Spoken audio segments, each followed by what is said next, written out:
my duties as president for the remainder of my term.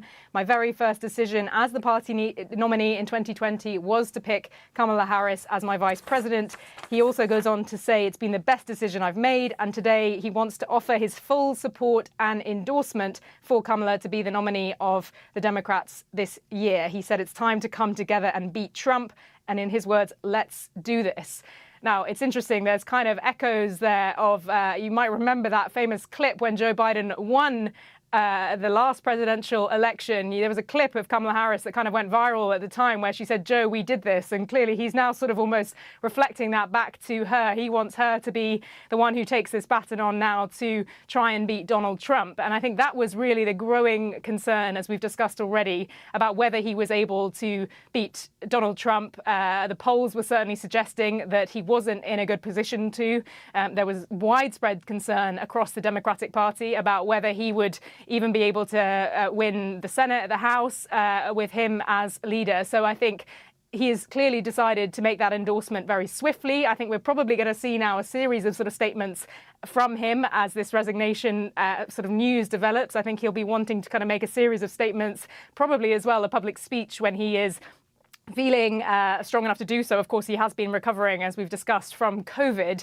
But I think one of the reasons for sort of getting this endorsement out the door very quickly has been to try to encourage as little chaos and disruption as possible. Now I think he wants, as he's outlined in the statement, the party to try and sort of resolutely get behind her. The question will be, do they? Is there any, are there Democrats who just don't want to endorse Kamala Harris, feel like she is being imposed on them as a candidate? And I think that will be the question that's sort of follows Democrats around now for the next couple of days. We're also hearing again via the Reuters news agency that Donald Trump has been speaking to one of the American networks, CNN, and he says that he thinks that Vice President Harris will be easier to defeat than Joe Biden after Mr. Biden decided to step down. I mean, we would expect him to say that, wouldn't we? That's right. Interestingly, though, over the last couple of weeks, obviously these are only polls. Polls only suggest things. They don't give with certainty what would happen. But there have certainly been polls suggesting that Kamala Harris was actually better placed to defeat Donald Trump than Joe Biden was, given the concern around his health, his fitness for office. I think one of the things that's interesting, though, as well, over the weekend, there was a number of reports suggesting that the Trump campaign were gearing up a series of attacks towards Kamala Harris, almost in anticipation of the fact that he might resign and she would be the person that he endorses to replace him. And I think we are likely now to see over the next couple of weeks, we'll see direct attacks made from the Trump campaign on Kamala Harris. Obviously, all their attention now will be on how they show that they are better placed to win this election than she is, because a lot of their sort of election attacks so far have centered on Joe, that infamous phrase we've heard a lot of times now from the former President Trump, Sleepy Joe. He's certainly kind of played on the criticisms of Joe Biden and his, sort of how sharp he has been, for example, in some debates and interviews. Now I think all that energy is going to be diverted into trying to undermine, attack Kamala Harris and sort of her, her image, her fitness for office as well from Trump's side. Of course, it is important to remember that although Joe Biden has endorsed Kamala Harris, she isn't yet the candidate. We are still waiting to find out what Democrats will do over the next couple of days and whether or not she will actually end up being formally endorsed and nominated as the candidate. Meanwhile, the US Senate Democratic leader Chuck Schumer has said that Biden once again put his country, his party and our future first. This is where we get the reframing, that PR exercise, isn't it? Where the Democrats, of course, frame this as this is Joe Biden doing the honourable thing in the interests of the United States, whereas the Republicans will make capital out of it by saying this party's in disarray. How can you re-elect them? That's right. We were talking about this just moments ago, weren't we? That essentially now what is likely to happen is even some of these senior figures who were only days ago saying that President Biden should step aside are now coming out to defend his record and defend his legacy. And I think that is something we will see more of, as I mentioned earlier, because it is certainly likely that after these weeks and weeks of chaos, of disunity, the party will now want to show that they are fit for office, that they are the party of government. And I think as a result, you will see lots more people trying to draw on his record, draw on things like the Inflation Reduction Act, like investment in creating new jobs across the country, particularly in some states that were traditionally Republican as well. I think those are things that him and his allies, even his critics, will want to try and show in the next couple of days to make this resignation as sort of, I suppose, as sort of chaos-free as possible. I think, though, there is an element to which it is already almost gone too far. It's hard to now avoid, I think, for the party, this image of disunity, of chaos, after we've seen this momentum build over the last couple of weeks. But certainly, I think now the Democrats' attention will swiftly turn to trying to, really kind of show who their next candidate is going to be, make sure there is as much unity as possible, but also, as we've touched on there, reflect on Joe Biden's legacy, what Democrats can do if in power. I think that is the message they will want to try and send over the days to come. Let's just recap, if you're just joining us here on BBC News, this breaking news, this developing story that we're reporting tonight is that Joe Biden has decided to withdraw from the 2024 presidential race.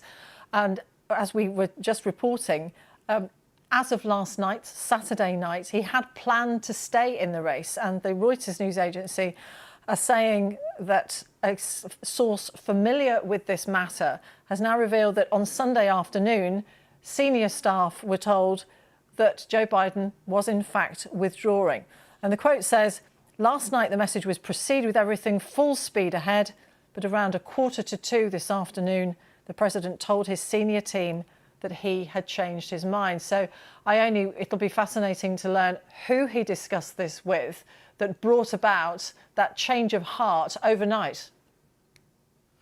That's right, because there was growing speculation and reports over the weekend that not just close aides of his, not just close allies like the former President Barack Obama, but also members of his family, his sort of really close inner circle, had been discussing this issue with him, also discussing even potentially plans for him to stand down, how they would sort of manage that going forward. So I think there's probably been, there have inevitably been a series of discussions that have taken place. But I think one of the things that is really interesting is just how quickly this has sort of happened.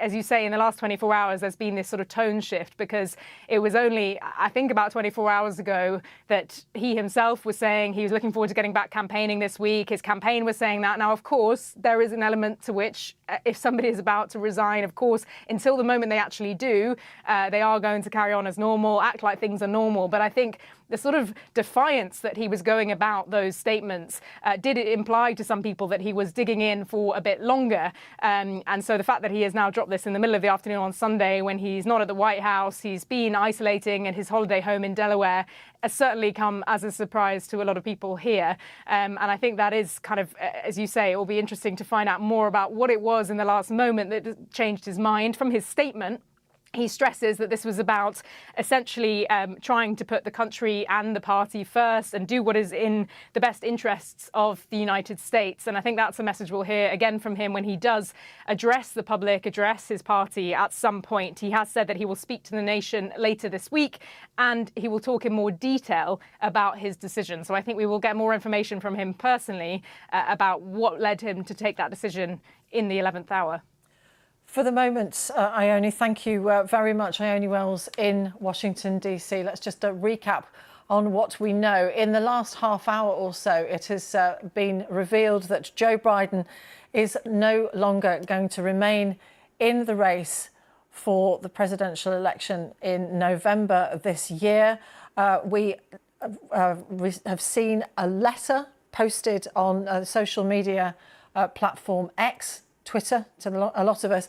And in addition to this letter that you can see on your screen now, he also, someone has tweeted for him, "My fellow Democrats, I've decided not to accept the nomination and to focus all my energies on my duties as president for the remainder of my term. My very first decision as the party nominee in 2020 was to pick Kamala Harris as my VP, and it's been the best decision I've made. Today, I want to offer my full support and endorsement for Kamala to be the nominee of our party this year. Democrats, it's time to come together and beat Trump. Let's do this." as we know, there have been all sorts of rumblings about whether Joe Biden was fit enough. Did he have the capacity still to continue in this race after a poor performance in that TV debate, and by getting names mixed up, calling President Zelensky President Putin, calling Kamala Harris Vice President Trump? That provoked a growing number of people in his own party to question whether he was the right person for the nomination this year. So let's look back on how we got here. Here's our North America editor, Sarah Smith, looking at the background. When I ran for president 4 years ago, I said we're in a battle for the soul of America, and we still are. Joe Biden's age was already a huge concern, even before he launched his campaign for re-election. Let's finish this job. I know we can. But his team shrugged it off. Donald Trump lost 2 debates to me in 2020. And since then, he hadn't shown up for debate. Now he's acting like he wants to debate me again. Well, make my day, pal. I'll even do it twice. He confidently challenged Donald Trump to a debate, thinking it would boost his support. It was a total disaster that set off panic inside his party. With the COVID, with dealing with everything we have to do with, look, if we finally beat Medicare. He tried to jog into a rally the next day, but soon gave up. A stronger performance here wasn't enough to reassure voters that he's up to the job. I give you my word as a Biden, I would not be running again if I didn't believe with all my heart and soul I can do this job. Because quite frankly, the stakes are too high. Because of the high stakes, every stumble, like falling over a sandbag on stage last June, caused alarm. Despite the slips and the spills, the Biden campaign dismissed as bedwetters anyone who said concerns about his fitness could lose him the election. He hoped the odd gag could kill the problem. The 2024 election is in full swing. And yes, age is an issue. I'm a grown man running against a 6-year-old. A vigorous performance in his State of the Union address in January silenced the critics within his own party for a while. Here's the simple truth. You can't love your country only when you win. But Republicans seized on and shared every moment. Like standing frozen among dancing people, looking lost and confused while meeting other world leaders, or having to be led off stage by Barack Obama at a party fundraiser. Under extreme pressure, the president knew he couldn't afford any more mistakes, as he then said this at a NATO summit. And now I want to hand it over to the president of Ukraine, who has as much courage as he has determination. Ladies and gentlemen, President Putin.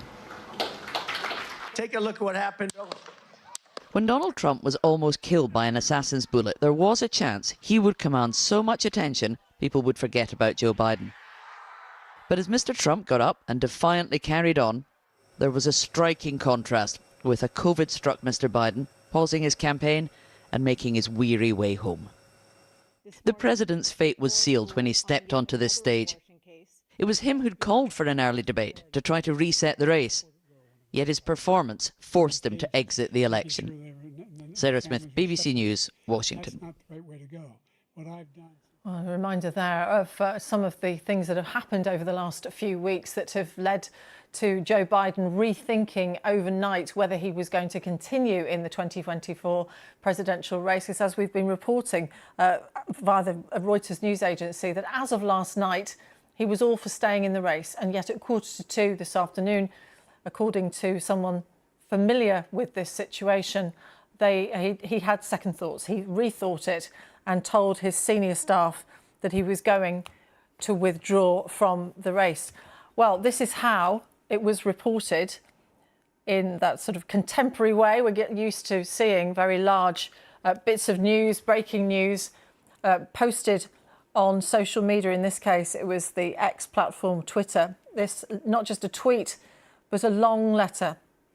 It reads, "My fellow Americans, over the past 3.5 years, we've made great progress as a nation.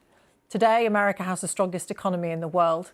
We've made historic investments in rebuilding our nation, in lowering prescription drug costs for seniors, and in expanding affordable healthcare to a record number of Americans. We've provided critically needed care to 1 million veterans exposed to toxic substances, passed the first gun safety law in 30 years, appointed the first African-American woman to the Supreme Court, and passed the most significant climate legislation in the history of the world. America has never been better positioned to lead than we are today." He goes on in this letter saying, "I know none of this could have been done without you, the American people. Together, we overcame a once-in-a-century pandemic and the worst economic crisis since the Great Depression. We've protected and preserved our democracy, and we've revitalised and strengthened our alliances around the world. It's been the greatest honour of my life to serve as your president, and while it's been my intention to seek re-election, I believe it's in the best interests of my party and the country for me to stand down and to focus solely on fulfilling my duties as president for the remainder of my term. I will speak to the nation later this week in more detail about my decision. For now, let me express my deepest gratitude to all those who've worked so hard to see me re-elected. I want to thank Vice President Kamala Harris for being an extraordinary partner in all this work. And let me express my heartfelt appreciation to the American people for the faith and trust you've placed in me.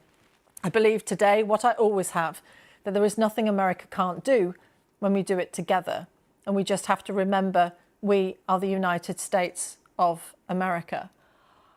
We have just had a statement in, again, posted on X from the former UK Foreign Secretary, James Cleverly. He's thanked Joe Biden for being a great friend to the UK. He says it was a pleasure meeting President Biden as Foreign Secretary on his visits to the UK, especially at the signing of the Book of Condolence for Her late Majesty the Queen.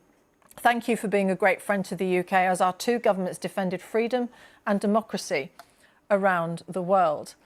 Well, we've already heard that Donald Trump has appeared on the CNN network, and he's saying that he believes that Kamala Harris will be easier to beat than Joe Biden was. We've also heard that Joe Biden has endorsed Kamala Harris as the nominee that he would want to see succeed.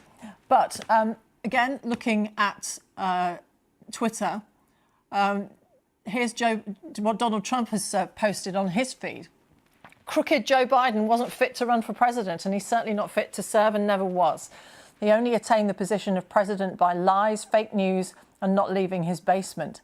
All those around him, including his doctor and the media, knew he wasn't capable of being president, and he wasn't. And now look what he's done to our country, with millions of people coming across our border, totally unchecked and unvetted, many from prisons, many mental institutions, and record numbers of terrorists. We will suffer greatly because of his presidency, but we will remedy the damage he has done very quickly. Make America great again." So that's the Donald Trump tweet that's just been posted. Let's speak to Democrat Congressman Raja Krishnamurthy. Thank you very much for joining us here on BBC News. What's your reaction to Joe Biden's decision not to continue in the presidential race? Well, I respect that. I think he's going to see a nation very grateful for his long service. And, you know, he's accomplished in 4 years what many presidents haven't accomplished in 8 with regard to reviving our semiconductor industry, having a bipartisan infrastructure deal, improving our healthcare system, and then putting the first laws in place regarding gun control in decades. I think that it's game on for the presidency at this point. I think Donald Trump's last tweet that you read shows just how unhinged he has become due to this decision by President Biden. And I look forward to the debate that Kamala Harris and Donald Trump have. It's not going to be the same as the last one. You say that people will remember what he achieved, but of course the Republicans are going to make capital on this. You don't have a nominee for the presidency, for the presidential race at the moment. Surely it just looks like your party is in disarray. Well, I think that we're in transition. The Democratic National Convention officially will announce the nominee in Chicago. I'm currently in Chicago, so this is going to be one of the most dramatic and interesting conventions in a long time. And coming out of it, we're going to be unified. I can already sense the tremendous energy from Democratic activists. My phone has lit up with text messages from here and yonder, basically saying, you know, we are ready to fight. We are ready to win the presidency. Who do you believe will be that nominee? We already know that Joe Biden has expressed his thanks for all that Kamala Harris has done as his partner in everything he believes he's achieved. But how likely is it that the party will want her, and who would be her running mate? I don't know who the running mate would be, but I think Kamala Harris would be among the most formidable candidates for various reasons, not the least of which is that she's the sitting vice president, and she's very well known to party activists. All that being said, I think that at this point, you know, Donald Trump is going to have to answer for some very specific policy issues that the American people feel very concerned about. So, for instance, putting an national abortion ban in place, or relitigating the results of the 2020 election, and then having a grievance list and going after political opponents as he has promised to do. The American people want us to look forward, not backwards. And so that's why I think that the ticket coming from the Democratic National Convention, a forward-facing ticket, is going to be victorious. But at the moment, it looks like your party's on the back foot, the Republicans are on the front foot. They've got Donald Trump in place. He's already saying that Kamala Harris will be an easier opponent. Surely this should have happened sooner if Joe Biden was going to drop out. There were a growing number of people in your party who were saying that. Better late than never, right? Well, that's quite a sad indictment of the situation, isn't it? Better late than never.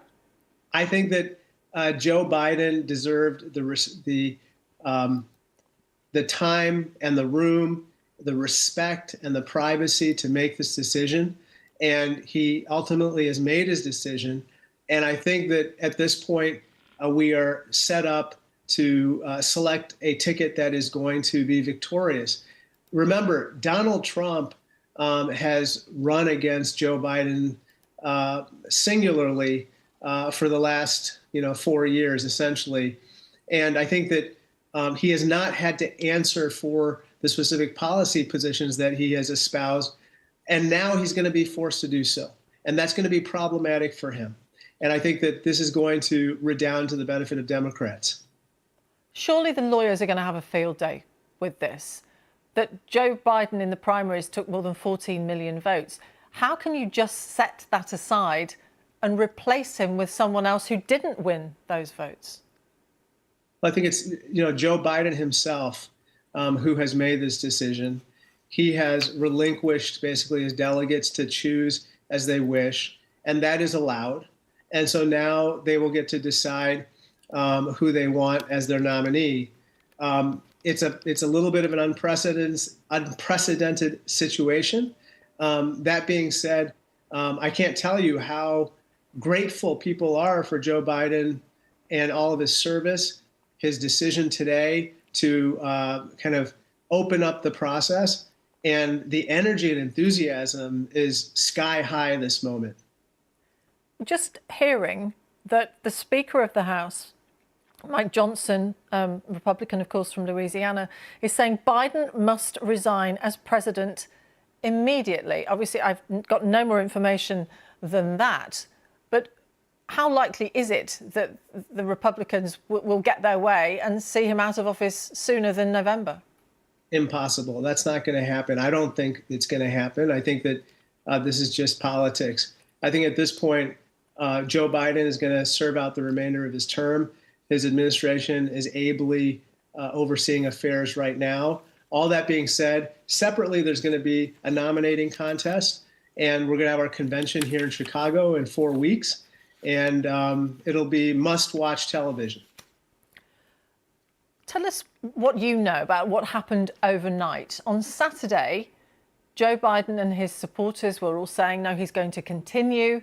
He's going to be back on the campaign trail on Monday, having recovered sufficiently from COVID, which had seen him isolate. And yet at 1:45 this afternoon in Washington, he advised senior staff that that wasn't the case, that he'd rethought it and he was pulling out. What has happened overnight? I don't know. I think that I'm sure that there are various factors at play. As you know, he had COVID. I'm sure that he wanted to feel better before he made any announcements or decisions. And I think that, now he has come to a place where, surrounded by his family, his closest advisors, they've decided on this path going forward. He has decided on this path. And again, I can't tell you how grateful people are to him for his 5 decades of service. It's not easy to do what he did, as you know. And so for him to put the country above himself is, in my view, one of the best indications that he has put service above self. And I think that's why he's going to go down as one of the greats. What misgivings did you have?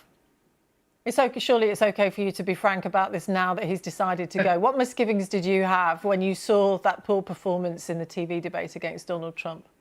Look, it was a bad debate night. But on the other hand, the Biden administration, even with one horrible debate night, is far better than 4 more years of Donald Trump. And I think that for a lot of us, yes, we were very, very, very concerned after seeing the debate, but we also knew that Donald Trump is really not an option. And so we have to just pull together. And I'm so grateful that, with the time and the space that he had, that Joe Biden came to a decision. And now we're in a new day and we have to move forward. Well, you say Donald Trump isn't an option, but clearly millions of people believe he is. And the polls would say that he is doing extremely well. He's already got the nomination. And now, how likely is it, do you think, that we're going to see legal challenges in some states where the winner is going to be replaced by someone who didn't stand on the ticket before now? Oh, I'm sure that the Trump folks will do everything they can to, prevent another candidate from replacing Joe Biden. But all that being said, remember, Donald Trump has done well vis-a-vis Joe Biden. If you have a different candidate, that matchup looks very different. And the choices become very different. And then people have to look very closely at what is the agenda of each. And so, I just think, for instance, when I knock on doors, when I meet with constituents in my own district, they are horrified at the thought of a national abortion ban. They don't agree with J.D. Vance, who said that he, quote unquote, doesn't care about Ukraine. That Donald Trump would, for instance, give up basically Taiwan to China. I mean, those types of positions are so outside the mainstream. I think that now they're going to have to answer for them. Now your colours to the mast for us, if you would. Who would you like to see as a running mate? If it is, you knew I was going to ask you this, Congressman. Who would you like? Who would you want to see on the ticket? I don't know.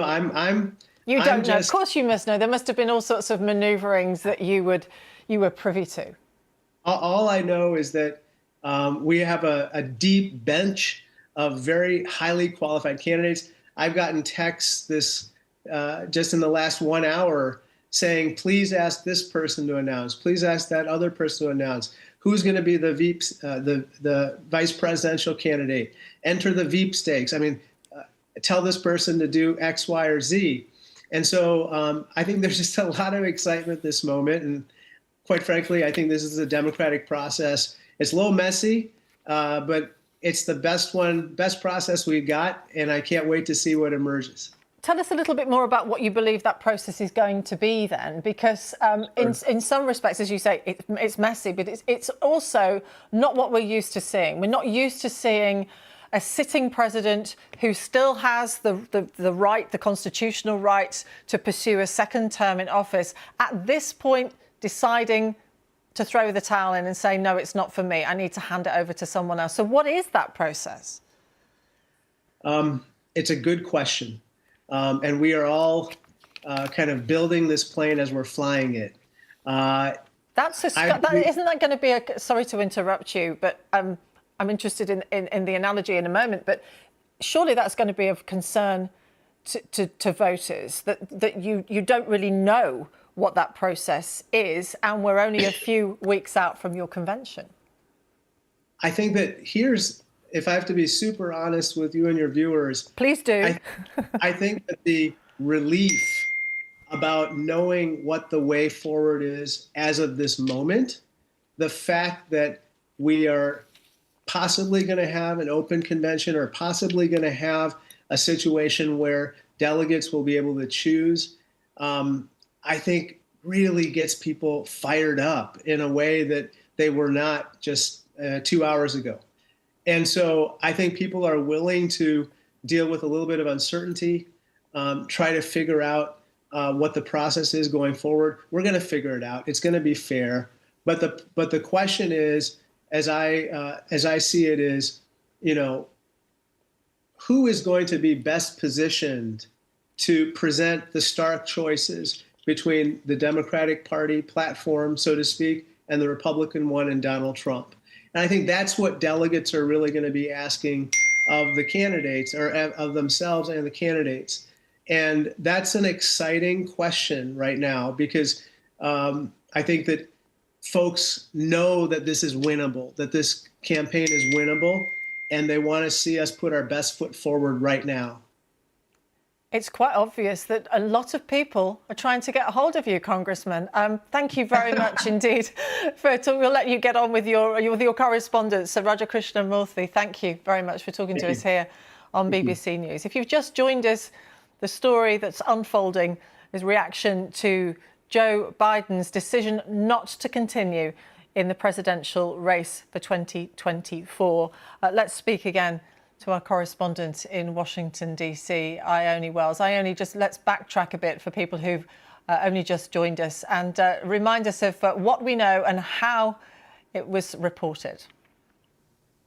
Well, a lot has changed even in the last hour. Firstly, this dramatic resignation statement as the Democratic nominee from Joe Biden, released as a written statement where he said he talked a little bit about his record as president of the United States. He talked about things he was proud of, like having a strong economy, like lowering prescription drug costs for seniors, but went on to say that he felt, while it had been the greatest honor of his life to serve as president, he believed it was in the best interest of the party and the country for him to then step aside. Then, just sort of moments later, he came out endorsing his vice president, Kamala Harris, to be his replacement as the Democratic nominee for the presidential race in November. Now, what happens next is still quite unclear, because the Democratic Party were essentially preparing for a virtual vote to officially nominate him as the candidate in the first week of August. Now, I think what will be happening now is there will be a lot of sort of rallying around from senior Democrats trying to get unity, trying to get people to come together and show that after weeks and weeks and weeks of fallout, of disunity, they can now be united. So there will be lots of people, I'm sure, making phone calls right this second, trying to get delegates to back Kamala Harris, that choice of President Biden. Now, if that virtual vote goes ahead in the first week of August, and if Kamala Harris is selected by a majority, then in theory she would become the candidate. If that vote doesn't go ahead, or if there is no majority in a sort of virtual vote, we could lead to a much more unprecedented situation, an open convention, essentially people able to vote for who they want at that Democratic convention in Chicago later in August. If that happens, I think, as you've mentioned there is more potential, I think, for this to play into the hands of the former President Trump in particular, who was already trying to paint this as sort of more chaos from the Democrat Party. He's put out a statement on Truth Social saying that crooked Joe Biden was not fit to run for president. We've also got the Republican Speaker of the House of Representatives, Speaker Mike Johnson, who has said, and I think this is an argument we'll hear from a lot of Republicans, that at this unprecedented juncture in American history, we must be clear about what just happened. He goes on to say the Democrat Party forced the Democrat nominee off the ballot just over 100 days from the election, having invalidated the votes of more than 14 million people who voted for Joe Biden to be the nominee. He goes on to say that this is, in quote marks, the party of democracy. I think he's trying to make the point there that this isn't very democratic, what has happened. I think that's an argument that we will hear multiple Republican politicians make over the next couple of days and weeks as this process folds out. And that's why it's kind of in the Democrats' interest to try and show a degree of unity. The question will be, can they and do they, as I say, all get behind Kamala Harris? Do enough delegates decide to vote for her? Does that virtual vote still go ahead in the first week of August as the party was planning? If so, this could all be done and dusted pretty quickly. If it doesn't, and this continues to stretch out until the end of August when that Democrat convention takes place, then I think the party is in a situation of turmoil for weeks really to come. Yes, and that's what the Trump campaign is going to try to capitalise on, isn't it? That this is a party that can't even decide who it wants to put forward as its candidate. And we were hearing a few moments ago from a Democratic congressman that this is building a plane in flight, is how he described it, that he wasn't entirely clear what the mechanism was going to be to choose a replacement. That's right. And as I've outlined, there are potentially different mechanisms that could be used now over the next couple of weeks. There was, just for anyone who's just watching now, initially plans for this kind of virtual vote to officially select the presidential candidate in the first week of August. If that virtual vote still goes ahead, then it could be, if a majority is kind of behind one candidate, that there is a new presidential nominee by the start of August. Now, as I mentioned already, I think what will be happening right now behind closed doors is all the sort of allies around Joe Biden, around Kamala Harris, will be ringing around trying to get all the delegates to back her, because that would make this process a lot more straightforward. What's not going to be straightforward is if a lot of delegates decide, actually, you know what, I don't want to vote for Kamala Harris just because President Biden's told me to. I feel like my right to have a say has been taken away from me. Some may feel like she's kind of been imposed on the party. And if that happens, we could lead to this much more of this kind of open debate among the Democrat Party, potentially even, as I mentioned, an open convention in Chicago where delegates are kind of voting for whoever they see fit to be the next candidate.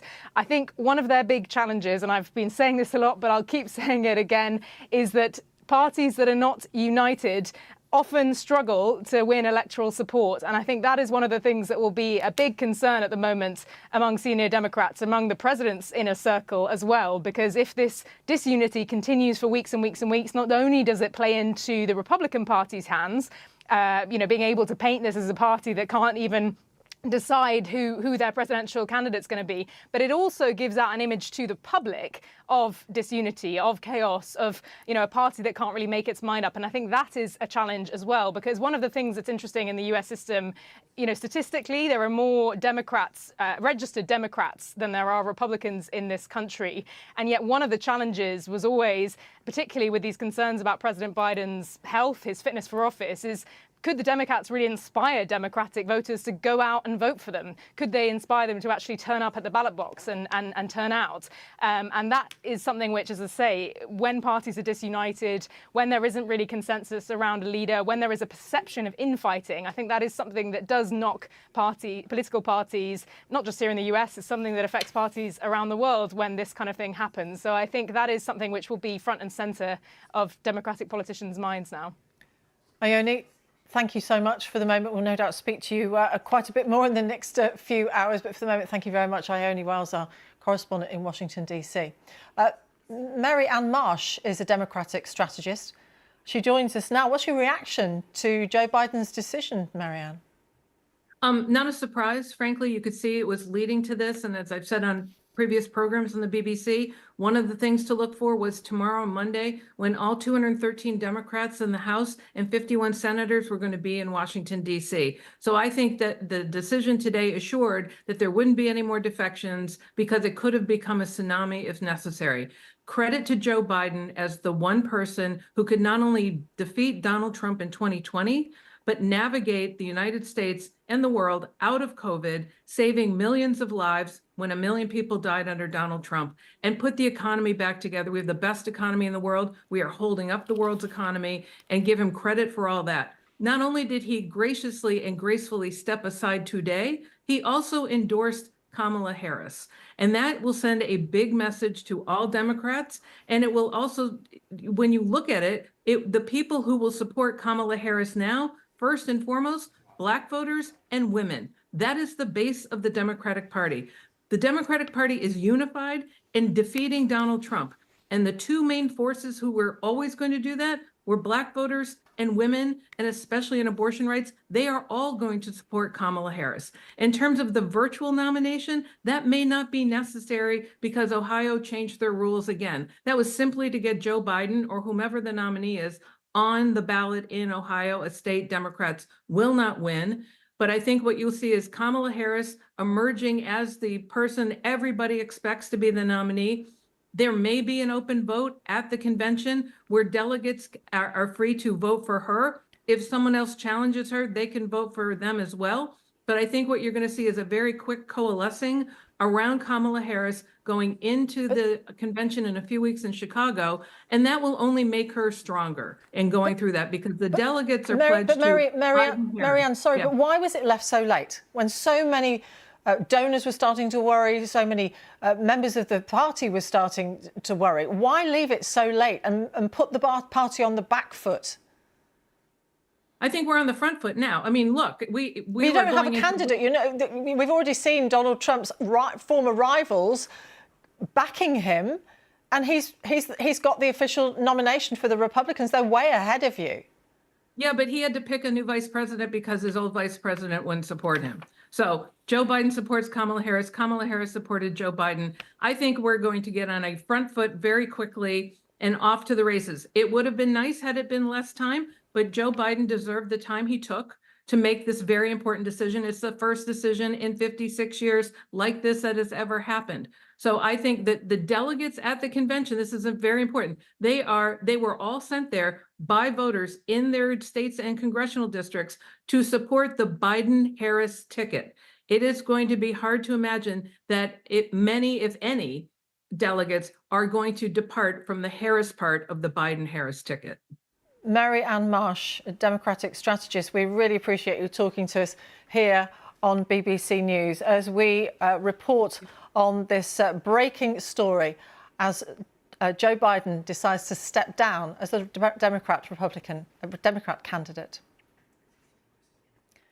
You're watching BBC News. I'm Martine Croxall. Let's recap on this developing story. As I said, the US President Joe Biden has announced that he will end his candidacy for re-election, saying it is in the best interest of my party and the country. Well, it comes 4 months before Americans go to the polls, of course, upending the race for the White House. And it follows weeks of intense pressure from fellow Democrats after a faltering debate performance against the Republican Donald Trump on TV at the end of June. Well, following the announcement on Sunday afternoon, President Biden gave his endorsement in the presidential race to Vice President Kamala Harris. It was not just a single tweet, but it was a long letter that President Biden posted on his official Twitter or X profile. And it says, "My fellow Americans, over the past 3.5 years, we have made great progress as a nation. Today, America has the strongest economy in the world. We've made historic investments in rebuilding our nation, in lowering prescription drug costs for seniors, and in expanding affordable healthcare to a record number of Americans. We've provided critically needed care to 1 million veterans exposed to toxic substances. We've passed the first gun safety law in 30 years, appointed the first African-American woman to the Supreme Court, and passed the most significant climate legislation in the history of the world. America has never been better positioned to lead than we are today. I know none of this could have been done without you, the American people. And together we overcame a once-in-a-century pandemic and the worst economic crisis since the Great Depression. We've protected and preserved our democracy, and we've revitalised and strengthened our alliances around the world. It's been the greatest honour of my life to serve as your president, and while it's been my intention to seek re-election, I believe it is in the best interest of my party and the country for me to stand down and focus solely on fulfilling my duties as president for the remainder of my term." I'll speak to the nation later this week in more detail about my decision. For now, let me express my deepest gratitude to all those who've worked so hard to see me re-elected. I want to thank Vice President Kamala Harris for being an extraordinary partner in all this work. And let me express my heartfelt appreciation to the American people for the faith and trust you've placed in me. I believe today what I always have, that there is nothing America can't do when we do it together. We just have to remember we are the United States of America. And it's signed, Joe Biden. Well, let's speak to our correspondent, Nomia Iqbal, who joins us now from Washington. Well, it's the culmination, Nomia, of a growing amount of pressure on Mr. Biden not to continue in the race. It's been growing for weeks, Martine. It happened right after that presidential debate. It's quite ironic because usually presidential debates don't really move the needle. That's something we often say when we're reporting from those debates, that they don't make a huge difference. Often voters know who they're going to vote for. And that certainly is probably true for Trump and Biden. But that debate really changed everything for Joe Biden. For a lot of Democrats, they felt this was the first time they had seen Mr. Biden really perform and were worried about his health, his age, his fragility. And so the pressure grew on him from that moment. But then there was the attempted assassination of Donald Trump a week ago. And it looks like this rebellion, I guess you could say, in the Democratic Party had come to some sort of standstill. And in some ways, that had re-energized the support for President Biden. But actually, it was the reverse. And I saw that. I was at the Republican National Convention, just came from there a few days ago, where Donald Trump was officially nominated as the party's presidential candidate. And many of the Republicans there, in fact, I didn't find one that didn't say they didn't want Mr. Trump to face Mr. Biden, because they had this not unfounded confidence that Donald Trump could beat Mr. Biden. And so then that pressure started coming back again. There were more Democrats that were coming out expressing their concern over President Biden's health. And so it's become almost like this clock ticking. It wasn't a case of, is he going to stand down? I think it was a case of, when was he going to do it? There were some rumours that it could have happened this weekend. He is at his home in Delaware at the moment, which is a couple of hours away from DC.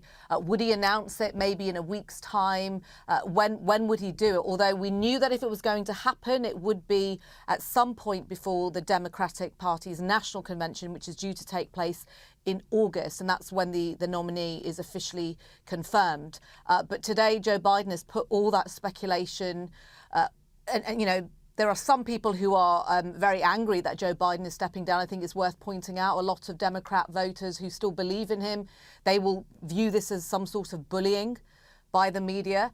But he has officially, as we've been reporting, confirmed that he is going to stand down.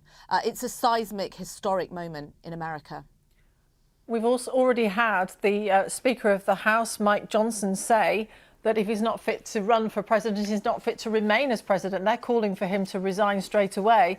And Donald Trump was very quick to issue a statement as well about Joe Biden's unfitness to serve.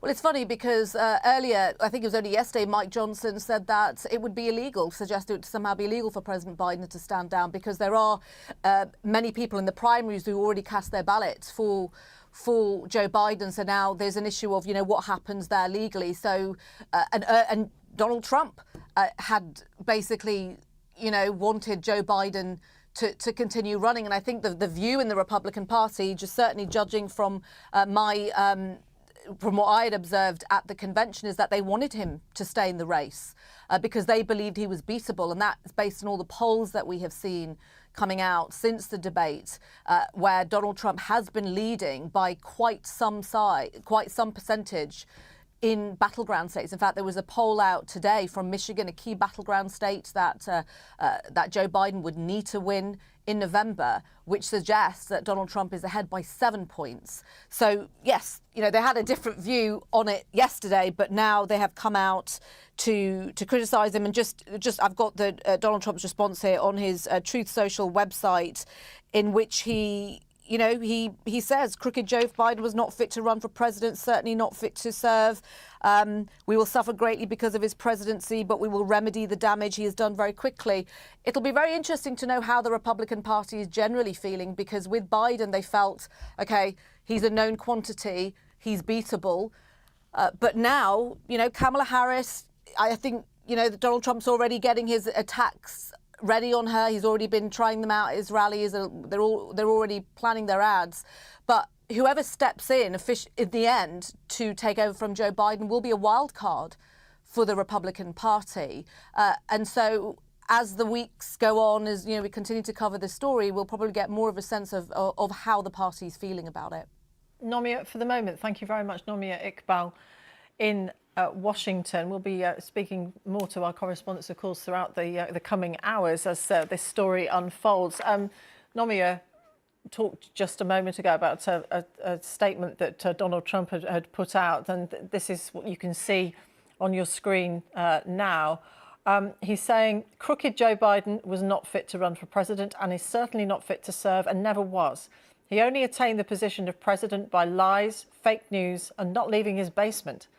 All those around him, including his doctor and the media, knew he wasn't capable of being president, and he wasn't. And now, look what he's done to our country. With millions of people coming across our border, totally unchecked and unvetted, many from prisons, mental institutions, and record numbers of terrorists.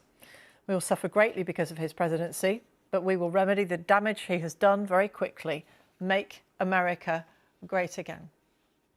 Let's speak to Daniela Balu-Ayres, who is the CEO of Leadership Now, a Democrat supporting rights group. Daniela, thank you very much for joining us at short notice here on BBC News. Why didn't Joe Biden step down sooner?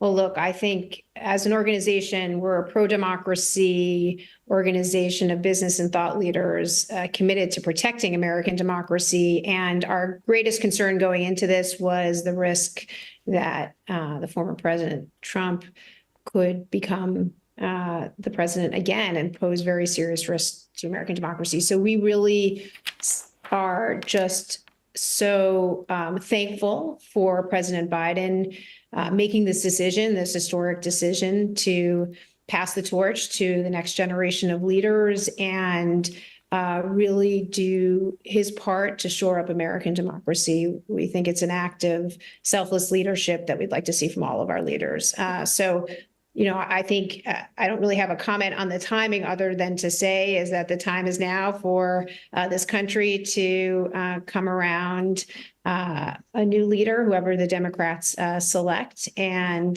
protect our system and re-energize American politics. You say you're concerned for democracy. Well, how then do you answer away the 14 million votes that President Biden has won in the primaries, which will then, I suppose, the party will say, well, we'll just hand those over to whoever his replacement is. And he, of course, has endorsed the Vice President, Kamala Harris. How is that democratic, that those votes get gifted to someone who didn't win them? Well, look, the votes ultimately, the nominee is always selected at the convention. And that will happen this time. There will be a new nominee selected at the convention. And of course, there was a primary because the president decided to run again, for a second term. There was very few Democrats who entered the primary. So you didn't really have a competitive primary because they deferred to the current president, which is very normal to do. But I would not characterize the primary as this primary is reflective of the full preferences of the American people. And of course, as the months passed and as we saw in the debate, unfortunately, President Biden's ability to make the case for American democracy, his health became a concern. And so when you look at the polling of Americans, 70% of Americans, as of a couple of weeks ago, said they would like to see a new nominee. So I think this is actually a reflection of the strength of American democracy. The American public weighed in, many groups who were concerned with our system, many actors in the Democratic Party weighed in, and I think the president really considered all of those inputs in making this decision. So I think it's a great moment for our system. Daniela Balu-Ayres from Leadership Now, thank you very much for talking to us. Thanks for having me. I speak to White House reporter at Politico, Daniel Lippman. We spoke not many days ago, Daniel, about the likelihood of President Biden continuing in this race. What do you believe has happened overnight to change his mind? I think he basically just saw the writing on the wall that the money had dried up, and money is so important in American politics these days. His own campaign co-chair, Jeffrey Katzenberg, who is in charge of getting all the money, he's a big Hollywood figure, told Biden on Wednesday that they were having major money issues. And Biden did not have the support of the Democratic Party. You had Chuck Schumer, Nancy Pelosi, Hakeem Jeffries, the House Democratic leader, tell Joe Biden or indicate that he was no longer welcome at the top of the ticket and that it would lead to historic losses up and down the ballot. And so that they were going to lose and have very major problems winning the House and the Senate. And so he did not want his legacy to be that you had the party revolt in the summer and he just stayed on trucking, and then led to Donald Trump coming back into office, because he was so proud that he had defeated Trump in 2020 and that he had saved democracy in Democrats' eyes, that he did not want to cause Trump be the reason that Trump came back in November. How did the Democrats get back on the front foot then? Because we saw at the Republican convention, Donald Trump's rivals who stood against him for the nomination saying, look, we're backing him. They look like a party that's united. That's not how the Democrats will look to a lot of people. Not right now, of course, because it's an open convention right now. Kamala Harris has to earn the party's support, but now she has Joe Biden backing her, and there's going to be no questions about her mental competency, about her age. She is turning 60 soon, around the age 60, and so she is much younger than, almost 2 decades younger than Donald Trump, and so she can throw the age argument back on him and say he's the one who is too old, too mentally incompetent. And so I think that she is going to be able to get more Black voters to the polls for Democrats, Asian Americans, and she's Indian American as well. And I think that she has a much better chance of beating Donald Trump than Joe Biden, because right now she can turn the focus back to Trump and what he would do in office. And if Joe Biden had stayed in the race, it would just be his age 24/7 until November. Who are the names that you're hearing in the frame as a potential running mate for Kamala Harris? So we're hearing people like Josh Shapiro, who's the governor of Pennsylvania. We're hearing Andy Beshear, who's the governor of Kentucky. Pennsylvania, one thing about Shapiro, it's a top state for Democrats. They need to win that. They're behind a few points. It's a swing state, a Rust Belt state. We're also hearing a guy named Roy Cooper, who's the governor of North Carolina. And so it would probably be, in crass political terms, a white male governor, because I think the party would think it would be too much change all at once if they have two diverse candidates as both president and vice president. And so they're trying to appeal to a broad section of America. And find the right balance between, do you pick a geography? Do you pick someone who you think is the future of the Democratic Party? Do you pick someone who has a lot of big donors behind them? But that will all get sorted out. And we're seeing a lot of statements from people who are praising Joe Biden's service, but also some of them, endorsing Harris as they look to their future in the Democratic Party as well. Daniel, we appreciate you talking to us on a very busy night for you, for afternoon. Thank you very much. Daniel Lippman, White House reporter at Politico. Well, of course, as we have been hearing, a lot of pressure mounting on Joe Biden in recent weeks after that poor performance against Donald Trump in a televised debate in June, and also getting names wrong when he called President Zelensky President Putin at the NATO summit, and also calling Kamala Harris Vice President Trump. So let's look back on how we got here. Our North America editor, Sarah Smith, looks at the background. When I ran for president 4 years ago, I said we're in a battle for the soul of America, and we still are. Joe Biden's age was already a huge concern, even before he launched his campaign for re-election. Let's finish this job. I know we can. But his team shrugged it off. Donald Trump lost 2 debates to me in 2020. And since then, he hadn't shown up for debate. Now he's acting like he wants to debate me again. Well, make my day, pal. I'll even do it twice. He confidently challenged Donald Trump to a debate, thinking it would boost his support. How are you? It was a total disaster that set off panic inside his party.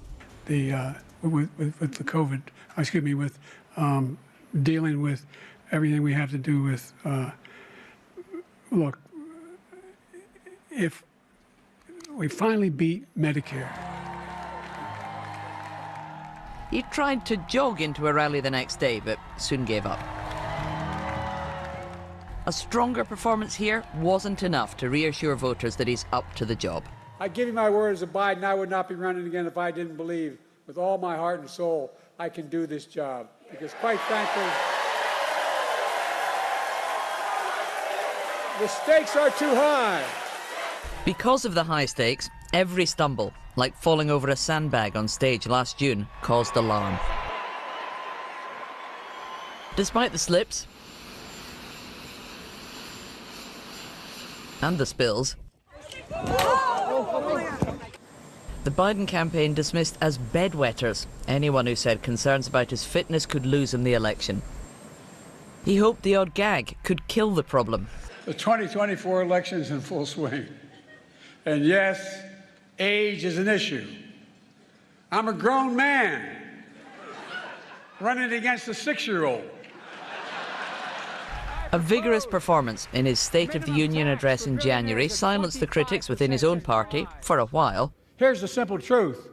You can't love your country only when you win.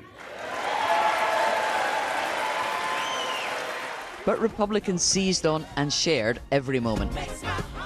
Like standing frozen among dancing people, looking lost and confused while meeting other world leaders, or having to be led off stage by Barack Obama at a party fundraiser. Under extreme pressure, the president knew he couldn't afford any more mistakes, as he then said this at a NATO summit. And now I want to hand it over to the president of Ukraine, who has as much courage as he has determination. Ladies and gentlemen, President Putin. Take a look at what happened. When Donald Trump was almost killed by an assassin's bullet, there was a chance he would command so much attention people would forget about Joe Biden. But as Mr. Trump got up and defiantly carried on, there was a striking contrast with a COVID-struck Mr. Biden pausing his campaign and making his weary way home. The president's fate was sealed when he stepped onto this stage. It was him who'd called for an early debate to try to reset the race. Yet his performance forced him to exit the election. Sarah Smith, BBC News, Washington. Well, and a great number of tributes being paid to the presidency of Joe Biden. And the latest one is a statement from President Bill Clinton and Secretary of State Hillary Clinton. They've issued this on their X feed. It says, President Biden has capped his extraordinary career of service with a presidency that's lifted America out of an unprecedented pandemic, created millions of new jobs, rebuilt a battered economy and strengthened our democracy. Goes on by saying that by any measure, he's advanced our founders' charge to build a more perfect union. And they thank him, along with millions of Americans, for all he has accomplished. They say that we're honoured to join the president in endorsing Vice President Kamala Harris, and we'll do whatever we can to support her. They finish by saying, We've lived through many ups and downs, but nothing has made us more worried for our country than the threat posed by a second Trump term. He's promised to be a dictator on day one, and the recent ruling by his servile Supreme Court would only embolden him further to shred the Constitution. They end by saying now's the time to support Kamala Harris and fight with everything we've got to elect her. America's future depends upon it. Well, let's speak to our correspondent, Jenny Kumar, who's in Michigan, where Donald Trump was speaking last night, and as we would have expected, taking every opportunity to criticise Joe Biden and saying that he's not fit for office. Yeah, this was becoming hugely damaging for the Democrats, and within minutes of his speech, Donald Trump was taking advantage of the situation. He hasn't actually said a huge amount about the kind of crisis within the Democrats. I guess he probably felt he didn't need to, but yesterday in his speech there were several moments. He described the Democrats as the enemies of democracy and suggested that they were hypocrites to say that he was a threat to democracy when they, he said, were ignoring the votes of 14 million people who had selected Joe Biden as the presidential candidate through primaries. And he said that quite striking line that last week he took a bullet for democracy, referring back to the shooting, the attempted assassination attempt last week. He also took a moment to play the crowd. He polled the crowd, asking them who they would prefer to stand against him in the presidential election, whether it should be Joe Biden or Kamala Harris. And the crowd chose Joe Biden. He nodded his approval, and it was clear he felt that Joe Biden would have been the weaker candidate to take on, although their strategy is already looking at how they can attack Kamala Harris, probably looking at the fact that she has been part of this government and will be criticising her on the situation with migration. Now, yesterday this area was full of Trump supporters. The arena itself has a capacity of 12,000 people. It's very quiet today, but I managed to speak to a couple of people and get their reaction. Now, one of them was a Trump supporter, and he thinks that the situation now is disastrous for the Democrats. He thinks that if Kamala Harris, that the ticket of the former President J.D. Vance will be a very kind of strong one. We've also heard from the Democrat governor of Michigan, Gretchen Whitmer, and she has said that Joe Biden is a great public servant who knows better than anyone what it takes to defeat Donald Trump. But she says now that her job will remain the same, doing everything she can to elect the Democrats and stop Donald Trump, a convicted felon. So Governor Whitmer was one of the names that was highlighted as someone who potentially could step in, but it seems that she is accepting the endorsement of Kamala Harris by Joe Biden. Talk to us about the reaction that you're hearing from Donald Trump's supporters there in Michigan, perhaps some of them who were watching or even present at his appearance last night. Well, I've spoken to, in the last kind of 50 minutes since I got here, spoken to one person who wanted to get to the venue last night, but had a wedding, so couldn't. But he was around, and he was saying that he felt that the combination of Donald Trump and J.D. Vance was more appealing, and that actually Kamala Harris wouldn't be as appealing a candidate. We did speak to someone who said they voted Democrat, and actually for a lot of people we were announcing the news to them. They hadn't actually realised what was going on, and yes, one person we spoke to was quite surprised, but also said she now didn't know about what she was going to do in terms of voting in November. So yeah, we're in an extraordinary, historic situation where, just a few weeks to go, and this huge change and a lot of uncertainty for the Democrats. Jenny, for the moment, thank you very much. Jenny Kumar in Michigan, where Donald Trump appeared last night. Let's just share a tweet from Nancy Pelosi, the former Democrat House Speaker. She's saying, President Joe Biden's a patriotic American who's always put our country first. his legacy of vision, values and leadership make him one of the most consequential presidents in American history. With love and gratitude to President Biden for always believing in the promise of America and giving people the opportunity to reach their fulfillment. God blessed America with Joe Biden's greatness and goodness. Nancy Pelosi there writing on social media. However, she had been one of those calling on President Biden to step down and leave the race to someone else. Let's speak to our correspondent, Nomia Iqbal in Washington. And of course, the Democrats framing this as an opportunity to thank him for his legacy whilst looking forward to finding a replacement. That's right, and the tributes have been coming in thick and fast by the Democratic Party. It was interesting there, you read out Nancy Pelosi, the Speaker of the House. She had expressed concerns privately about President Biden, and I think there was a belief that that's when it really turned.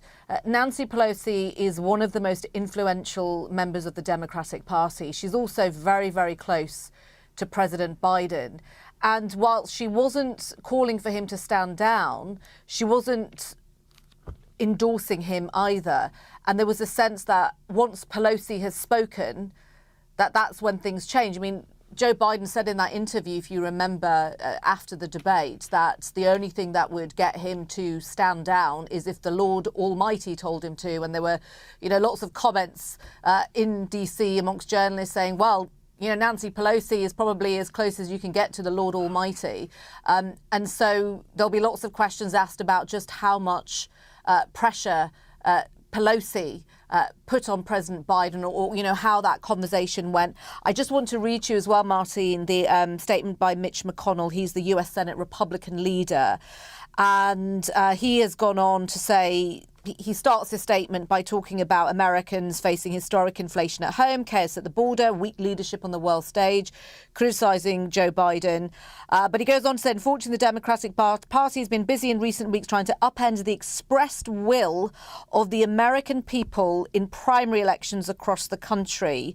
And so this is something you'll see from a lot of Republicans as well. They will make the point that the primaries have been held, that people voted for President Biden, and so this is going against the will of many Democratic Party voters, those who voted for Joe Biden. He has endorsed Kamala Harris, and it's interesting to see all the big guns that could potentially challenge her. Gavin Newsom, Gretchen Whitmer, Josh Shapiro. None of them have come forward to do so. And if they did, there would be this open convention at the Democratic National Convention in August. And the Democrats have already said that would be chaotic, even though conventions were quite a normal way of selecting candidates in the past. So up until now, Kamala Harris seems to be the person who will be the presidential candidate for the Democratic Party, unless someone in the party comes forward to challenge her. Nomia, there could be, though, according to some reports, legal challenges by the Republicans. They say that there may be states where they can mount a challenge because the primaries took place with Joe Biden in place and got 14 million votes. This could be complicated. It could be. I think what you'll see is you'll get those Republicans who will challenge that, will say, OK, make that point that American people have been disenfranchised, that Americans have now had their vote taken away from them. It's a very powerful argument to make, and there'll be many Americans who feel like that. But you're also getting members of the Republican Party who are relishing this opportunity to go after whoever replaces Joe Biden. Donald Trump Jr. tweeted a moment ago, already the attacks are starting on Kamala Harris, painting her as this radical leftist. And so you'll get a difference of opinion within the party over what should happen next. I was speaking to you earlier at the Republican National Convention in Milwaukee earlier this week, which I was covering for the BBC. I didn't find one Republican that wanted Joe Biden to stand down. And that there was an inference there that they believed that this is the man that Donald Trump will beat. They felt confident that Donald Trump will beat him. And some might feel, well, we're not quite sure if that will be the case with a new candidate. Look, Kamala Harris's approval ratings haven't been brilliant. And there has been concern by members of the party that she may not be electable, but there's also an argument that she hasn't had the opportunity to show what she's capable of. But for the Republican Party, yeah, this is uncertainty. And up until when this news was announced, they were pretty certain that they were going to be beating Joe Biden in November. Nomia, for the moment, thank you very much. Nomia Iqbal in Washington, D.C. Let's just bring you another post from Elizabeth Warren, the Democrats' senator from Massachusetts. And she says Joe Biden's presidency has been transformational. He accomplished more in the past 4 years to bring back jobs, stand up to big corporations and build an economy that works for all of us than we have been able to get done in the last 40. He deserves full credit for beating Donald Trump in 2020, and his selfless decision today gives us our best shot at doing it again in 2024. While Donald Trump tried to tear down our democracy to maintain his grip on power, Joe Biden willingly stepped aside in order to protect our democracy. President Biden's selfless action is a profound gift to the people of the United States, and it's on all of us not to waste it. She goes on to say, I endorse Kamala Harris for president. She's a proven fighter who's been a national leader in safeguarding consumers and protecting access to abortion. As a former prosecutor, she can press a forceful case against allowing Donald Trump to regain the White House. We have many talented people in our party, but Vice President Harris is the person who was chosen by the voters to succeed Joe Biden if needed. She can unite our party, take on Donald Trump, and win in November. That's the post there on X, social media, by Senator Elizabeth Warren of Massachusetts. Let's speak to Lindy Lee. She's a fundraiser, Democratic delegate, and someone who describes President Biden as a friend. Lindy Lee, thank you very much for joining us. How difficult will it have been then, do you believe, for President Biden to have made this decision to stand down after so many years of giving service to America? Thank you for having me. I know it was excruciatingly difficult. I've been talking with people really close with him. I spoke with him 4 days ago over Zoom. And this morning, actually, I went on Fox News and gently suggested to the president that he should consider stepping aside and endorsing his vice president. And I'm shocked. I'm still a little bit shaken that an hour after my interview aired, this happened. So for me, this is it hits very close to home. And I've been one of his most stalwart supporters. I've been with him since day one. I was with him when no one else was with him. I was with him in the dog days of New Hampshire when people were convinced that he was done. So yeah, this is extremely difficult, but I'm excited that this opens a new chapter for the Democratic nominee. And as one of the top donors and bundlers of the party, I'm in touch with a lot of my peers, and they are excited to get back in the game. They've been on the sidelines for the last couple of weeks, obviously, because of the debate. How worried, though, were some of the people that you were speaking to, not just politicians, but donors, the people that in America, anyone who wants to become president relies upon to get you across the line? Well, in the past couple of weeks, a lot of them were expressing concern. And today's scenario is actually exactly what they wanted. So the reaction that I'm getting today is almost uniformly relief and joy and excitement, but also a subdued sense of respect for the man who's done so much. I think many of us would agree that he is the most successful president of our lifetime. He's accomplished so much. His legislative record is phenomenal. Supporting him was the honor of my lifetime. To what extent do you think he should have gone sooner, though? It's hard. How do you walk away from 50 years of public service? How do you walk away from the White House? Honestly, it's just, I can't even imagine. Doing so takes indecipherable, limitless amount of selflessness that he obviously summoned. It's just, he's walking away from the most powerful office on the face of the earth. So obviously he needed some time. And it's been less than a month. I know it feels like a lifetime, but the debate was on June 27th. And I know we've had many drastic events since then, but and I know that he was going to wait until after Wednesday because he didn't want to give Bibi Netanyahu the satisfaction But I think the dam was breaking and he understood that. So, given that he's made this decision, but only yesterday, only on Saturday, he was saying he was going to continue, what do you think has happened overnight? Who will have had his ear? Who could have told, been that critical friend to say, no, come on, now's the time? Well, as someone inside the campaign, I'm not on the payroll, but these are my friends. These are the people that I work with every day. Let me just tell you, there's no way they would have told you we're working on a dropping out letter while they were working on it. There's just no way. It's got to be all or nothing. So they're going to tell you up until the very moment that he's going to stay in until he drops. That's just the way it is. So I think this has been in the works for a while. And the campaign found out that I was going to go on Fox this morning to endorse Kamala. And they called me and insisted to me that he wasn't going to drop. And that was just a few hours ago. So I'm learning now that they just wouldn't have given you a heads up. It wouldn't be conducive to them. It's a no until it's a yes, isn't it? I'm sorry. It's a no until it's a yes. We see this in a lot of situations. Exactly. So what does the party need to do now, and fast? Because as we saw at the Republican convention, you had people lining up, former rivals, saying, Trump's the man for the job, we're all behind him. And they sounded very unified. That's not necessarily how the Democrats sound at the moment. Right. I think a lot of people are trying to unify immediately behind Kamala Harris. And we see that happening already with the slew of endorsements coming from the biggest names in the party. And we're moving as fast as we can. And the convention's on August 19th.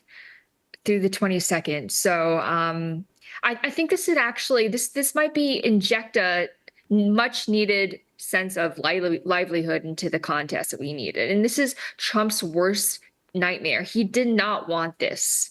Trump must be quaking in his boots. He wanted Biden to stay in the race. And that's why people like Speaker Mike Johnson, I don't know if you saw, he threatened to pursue legal action to keep Biden's replacement from being on the ballot.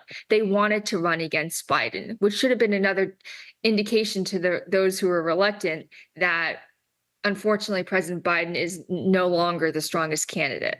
But he deserves our boundless respect and admiration for his 5 decades of service and his immense selflessness today. That was what he did today was extraordinary. Is that how he's able to let go? The fact that there is a recognition, certainly from amongst his supporters, of what they believe he's done for the United States? Yeah, and I think that's why you see all the senators and members of Congress, they're careful to couch their urging of him to drop out of the race, but also a lot of admiration and an enumeration of all his achievements to remind him that there's no shame, as Jamie Raskin said, there's no shame in taking a break when your arm is tired out. And there's no shame. He's 81. It's okay to just go to the beach, like go to Rehoboth Beach, spend time in Delaware. There's no shame in that. If anyone's earned it, it's Joe Biden. But I'm very excited. I'm on the President's National Finance Committee, and that money is now eligible to be transferred to the Vice President. It used to be $240 million, but I think the campaign spent a lot of it. We are now down to $96 million cash on hand, and fundraising has been a bit tepid this month for obvious reasons, but I expect that to change. Lindy Lee, fundraiser, Democratic delegate, thank you very much for talking to us. Thank you. Well, a number of tributes, of course, coming in from people around the world saying that President Biden has done the right thing, but also looking at his legacy. The UK Prime Minister, Sir Keir Starmer, says, I respect President Biden's decision. I look forward to working together during the remainder of his presidency. I know that as he has done throughout his remarkable career, President Biden will have made his decision based on what he believes is in the best interests of the American people. Well, his predecessor, the former Prime Minister of Britain, Rishi Sunak, has tweeted, working with Joe Biden, I saw firsthand his love for America and dedication to service. Our partnership has led to increased achievements, steadfast support for Israel, and joint efforts in defending our people from Houthi threats. I wish him all the best. And then just finally, for now, the Prime Minister of Poland, Donald Tusk, has paid tribute to Joe Biden, saying that he made democracy stronger. Let's speak to Stephanie Murphy, who's a former Democratic Congresswoman from Florida, and Rodney Davis, a former Republican congressman from Illinois. Thank you very much for joining us here on BBC News. Stephanie Murphy, first of all to you. What's your reaction at this point in the presidential campaign for Joe Biden to have made this decision and to pull out? I think that he made an incredibly selfless, patriotic decision. After that devastating debate, the numbers of the American people, 3/4 of the American people, felt that he didn't have the ability to be president for 4 more years. And he recognized that had consumed the campaign. And even though the Democrats had a great record to run on, they were unable to get that message across because the focus so much was on his age and his mental acuity. And so he made a very brave and selfless decision, a patriotic decision to put party and to put the American people before his own interests. And so I think this opens up an opportunity for the Democratic Party to showcase a very deep and talented young bench that we have. And so while it may feel a bit chaotic, you couldn't have written a script like this, even in Hollywood. While it may seem a bit of a scramble at this point, I think it's a tremendous opportunity for the Democratic Party to answer where the people are. And they have been telling us for years that they did not want to see the matchup between Trump, Biden, and now the Democratic Party is the party that's answering to the people's desires. Rodney Davis, what's the reaction amongst fellow Republicans to Joe Biden's decision? Because we've been hearing from correspondents that at the convention, nobody was saying they wanted Joe Biden to drop out because they thought Trump could beat him. Well, actually, I think polling would show that President Trump is likely to beat Joe Biden, Kamala Harris, or any other Democrat, especially after the convention that showed a unified Republican Party. But the world has witnessed President Biden's cognitive decline well before the debate that Stephanie mentioned, which was a disaster for President Biden and his team. But there's no one that believes that this was Joe Biden's decision, his decision alone. He was pushed out by the power brokers and the party leaders in a backroom deal of the Democratic Party, his own Democrats, that he has served over 50 years in the Senate as vice president and president. They're the ones that decided to push him aside to try to win. That is disgusting. Now, the question also has to be asked, 2 more questions have to be asked. Does Joe Biden, with his cognitive decline, actually know he's not running? And number 2, if he's not capable of being a candidate for president of the United States, isn't this a constitutional crisis and a national security threat to have unelected bureaucrats making White House decisions? Imagine if a Republican were doing this, there would be special prosecutors, investigators, and the entire judicial system would come after them. We have to have answers. America deserves answers, and so does the world, frankly. Mr. Davis, that's an extraordinary claim. We must put that to Stephanie Murphy. Is it possible that, as Mr. Davis has just said, that Joe Biden doesn't even know that he's stepping down? I mean, we don't know the details yet, do we? We don't know the details of how he came to this decision, and we're not expecting to hear from him until later in the week. I'm sure you'll hear from him later in the week, but that's a bit political and partisan to say that. He's had the ability to do interviews, be out on the campaign trail. He just wasn't the best messenger for what we needed. And what he was trying to convince people of was the next 4 years, not the last 4. And so I think that's a bit unfair, but obviously a bit partisan in this moment, as one would expect it should be. But, you know, Joe Biden wrote the letter, he signed it, he stepped aside because he made a careful, calculated decision. Nobody who sits in power, does that lightly. And we owe him a thanks for understanding what we need moving forward in this election. And I will take any given day, a candidate like Donald Trump, who polls at 47% with 100% name recognition, against somebody who is polling just about within the margin of error and a much lower name recognition. That means to me that there's nothing but upside potential for this new candidate to introduce themselves to the American people who have been begging us for somebody other than Trump Biden. Stephanie Murphy and Rodney Davis, stay with us if you would here on BBC News for a moment. I just want to pause for a second and look at a statement from President Obama's office. He says, Joe Biden's been one of America's most consequential presidents, as well as a dear friend and partner to me. Today, we've also been reminded again that he's a patriot of the highest order. It's a long statement, so do bear with me. 16 years ago, when I began my search for a vice president, I knew Joe's remarkable career in about his career in public service. But what I came to admire even more was his character, his deep empathy and hard-earned resilience, his fundamental decency and belief that everyone counts. Since taking office, President Biden's displayed that character again and again. He helped end the pandemic, create millions of jobs, lowered the cost of prescription drugs, passed the first major piece of gun safety legislation in 30 years, made the biggest investment to address climate change in history, and fought to ensure the rights of working people to organise for fair wages and benefits. Internationally, he restored America's standing in the world. It goes on further down to say that President Biden pointed us away from 4 years of chaos, falsehood and division that had characterised Donald Trump's administration. Through his policies and example, Joe has reminded us of who we are at our best, a country committed to old-fashioned values like trust and honesty, kindness and hard work. Further down in this statement, he talks about this being an outstanding track record that gave President Biden every right to run for re-election and start the job he finished. But he says, I know Joe has never backed down from a fight. For him to look at the political landscape and decide he should pass the torch to a new nominee is surely one of the toughest in his life.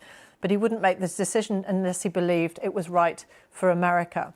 He goes on to say, we'll be navigating uncharted waters in the days ahead, but I have extraordinary confidence our leaders of our party will be able to create a process from which an outstanding nominee emerges. I expect every single one of us are prepared to carry a message of hope and progress forward into November and beyond. He finishes by saying, Michelle and I just want to express our love and gratitude to Joe and Jill for leading us so ably during these perilous times. We're joined by Rodney Davis, who is a former Republican congressman for Illinois and also a former Democrat Congresswoman, Stephanie Murphy. Rodney Davis, let me put this to you. The Democrats are talking about needing to create a process by which they find a replacement. How problematic is that for the Republicans? Well, I don't know how you create a process when a process already exists. The Democratic Party has already established rules of ballot access. And here in the United States, unlike many other countries with parliamentary systems, our elections are run at the state level. Ballot access is determined state by state and by local jurisdictions. This is this is going to be a much bigger deal when we start drilling down into what it's actually going to take to replace Joe Biden's name on the ballot. I'm sure they'll work through that, but it's not going to be without some twists and turns. And make no mistake, this was not the passing of a torch. This was the torch being ripped out of the hands of President Biden at the same time when you had people like Barack Obama, his friend, so-called friend and mentor as a former president. At the same time, he was shoving a knife in his back because he was a major part of this historic backroom political deal. Stephanie Murphy, how do you imagine it's going to play out then? We already know that Joe Biden and others have endorsed Kamala Harris to be his replacement. She's going to need a running mate as well. How and when do you think the Democrats will know who those people are? Well, I'll just remind Rodney what he knows very well, which is that the parties have the ability to change the rules by a vote of their delegates, much like his party changed the rules of who could be a part of the platform party before they announced a platform that ostracize a significant part of the Republican Party so that they could have a different reproductive health platform in the recent convention. So none of that is guided by the Constitution. It is guided by the delegates and their vote. And so that's one thing, is that the delegates are allowed to vote and determine how each party makes determinations regarding its platform and its candidate. And then secondly, our legal scholars have basically weighed in, and whoever comes out of the Democratic primary will have ballot access. That's the way it's supposed to work. And so surely I understand that the Republicans want to run against Joe Biden, so they're going to throw up whatever barriers they need to try to ensure that not a younger and more a younger and a candidate who's meeting the needs of the American people will emerge. But what I will say about Joe Biden's decision is that it exemplifies what the Democrats do compared to the Republicans. You know, Donald Trump is about recrimination, about himself, about the past, and getting revenge. The Democratic Party is about looking to the future and putting the country over self. And that's what we're looking for in our Democratic nominees. Rodney Davies, how concerned will the Trump camp be now that they may have to face Kamala Harris? She's something new, but she's also continuity from what we've had. Well, number one, we don't know if the Democrats are going to select Kamala Harris. There is a process in place, and that process will be followed. If we assume that Kamala Harris, Vice President Harris, is going to be the candidate, many Republicans are giddy. Now, if I was on the Trump campaign, I'd be a little disappointed that you have to change mid-direction when you were expecting to face an incumbent president, but this is an incumbent vice president. And let us not forget that Vice President Harris was a candidate for president of the United States in 2020. However, after one disastrous debate performance where my good friend Tulsi Gabbard eviscerated Vice President Harris, she dropped out. She didn't even make it to the first votes that were cast in the Iowa caucuses. So she already has a track record of being a disastrous candidate. And I think that excites a lot of Republicans when it comes to moving on to the next few months. I would note that 4 years ago, candidate Harris is different. Just as 4 years ago, J.D. Vance was a different person. 4 years ago, he was calling President Trump Hitler and disparaging the president he is now the vice presidential candidate for. So I think 4 years is a long time in political timeline. Former Democratic Congresswoman from Florida, Stephanie Murphy, and Rodney Davies, former Republican Congressman from Illinois. Thank you both for your time. Thanks. Thanks so much. I speak to Michael Starr Hopkins, who's an attorney and a Democratic strategist. Thank you very much for joining us here on BBC News, Michael. What's your reaction to what's unfolding, that having been told only yesterday that President Biden was committed to continuing in this race, wind forward to Sunday afternoon, and he's dropping out? Today is an entirely new race.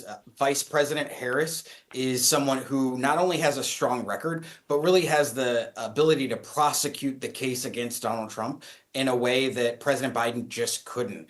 He's got a strong record of 15 million jobs versus a former president who wants to roll back protections for abortion, for reproductive health, wants to roll back the Civil Rights Act. He wants to turn the country back to 1950. And so the juxtaposition of President Trump versus a young and energetic candidate like Vice President Harris, that's one that Democrats are excited about.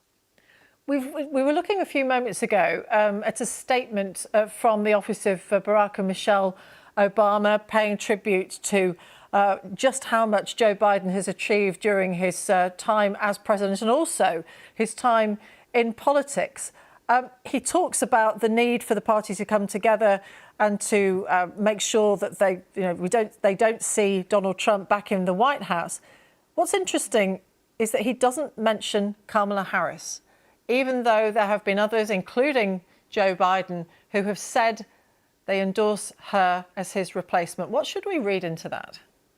Absolutely nothing. When Joe Biden released his statement saying that he was getting out, he waited until a second tweet to endorse Kamala Harris. And I think the same will be true for many Democrats.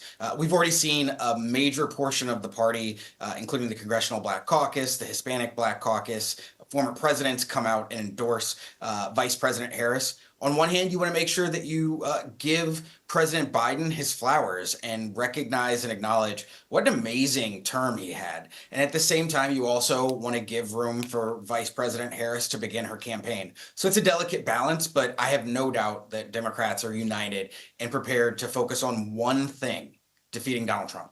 How comfortable are you, though, that this race began with Joe Biden? He's had the votes of more than 14 million people in the primaries, and yet he's stepping out, he's stepping down. It'll be someone else who picks up the benefit of those votes who wasn't even on the ticket. Listen, Joe Biden understood that there wasn't a path forward to him. And when you combine that with some of the age factors, I think it's the most patriotic thing that someone could do. I mean, Joe Biden has been seeking the presidency for his entire life. And to decide that in the battle for democracy, he may not be the best person to lead our country forward, that's really a selfless act. And so him doing that, all Democrats that I'm speaking to and that I hear from aren't just excited about the passing of the torch, but are really appreciative of what Joe Biden's done. What about who Kamala Harris should run with if she is given the nomination? What sort of pairing would you think would be best to take on Donald Trump, who it appears, as the official Republican nominee, is leading a party that's very united behind him now? Yeah, I think you're going to see a ticket that honestly resembles the Obama-Biden ticket. In the top of the ticket, you're going to have Vice President Harris, who's young and energetic and charismatic. And I think you're going to need to have a white male to balance that out. So I would look at someone like Roy Cooper. I'd look at Andy Beshear, Josh Shapiro, Giffords down in, or rather, Mark Kelly down in Arizona. We have a strong bench, and that's what makes this decision even more laudable by the president. By allowing the party to move forward and position itself to defeat Donald Trump, he isn't just putting his needs forward, he's putting the American public forward. But surely, just briefly, if you would, you're playing catch-up now. We've already seen the reaction from the Republican Party, particularly after Donald Trump survived that assassination attempt just a week ago.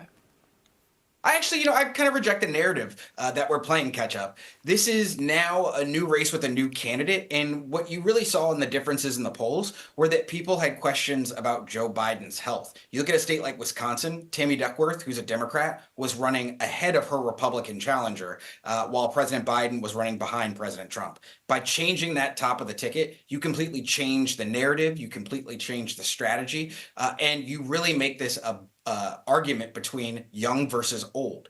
Old being President Trump and his 1950s view, and Vice President Harris, who's young, charismatic, and wants to move the country forward. Michael Starr-Hopkins, attorney and Democrat strategist, we really appreciate you talking to us here on BBC News. And our coverage of this decision by Joe Biden to end his election campaign continues now. Let's join my colleague Katrina Perry in Washington.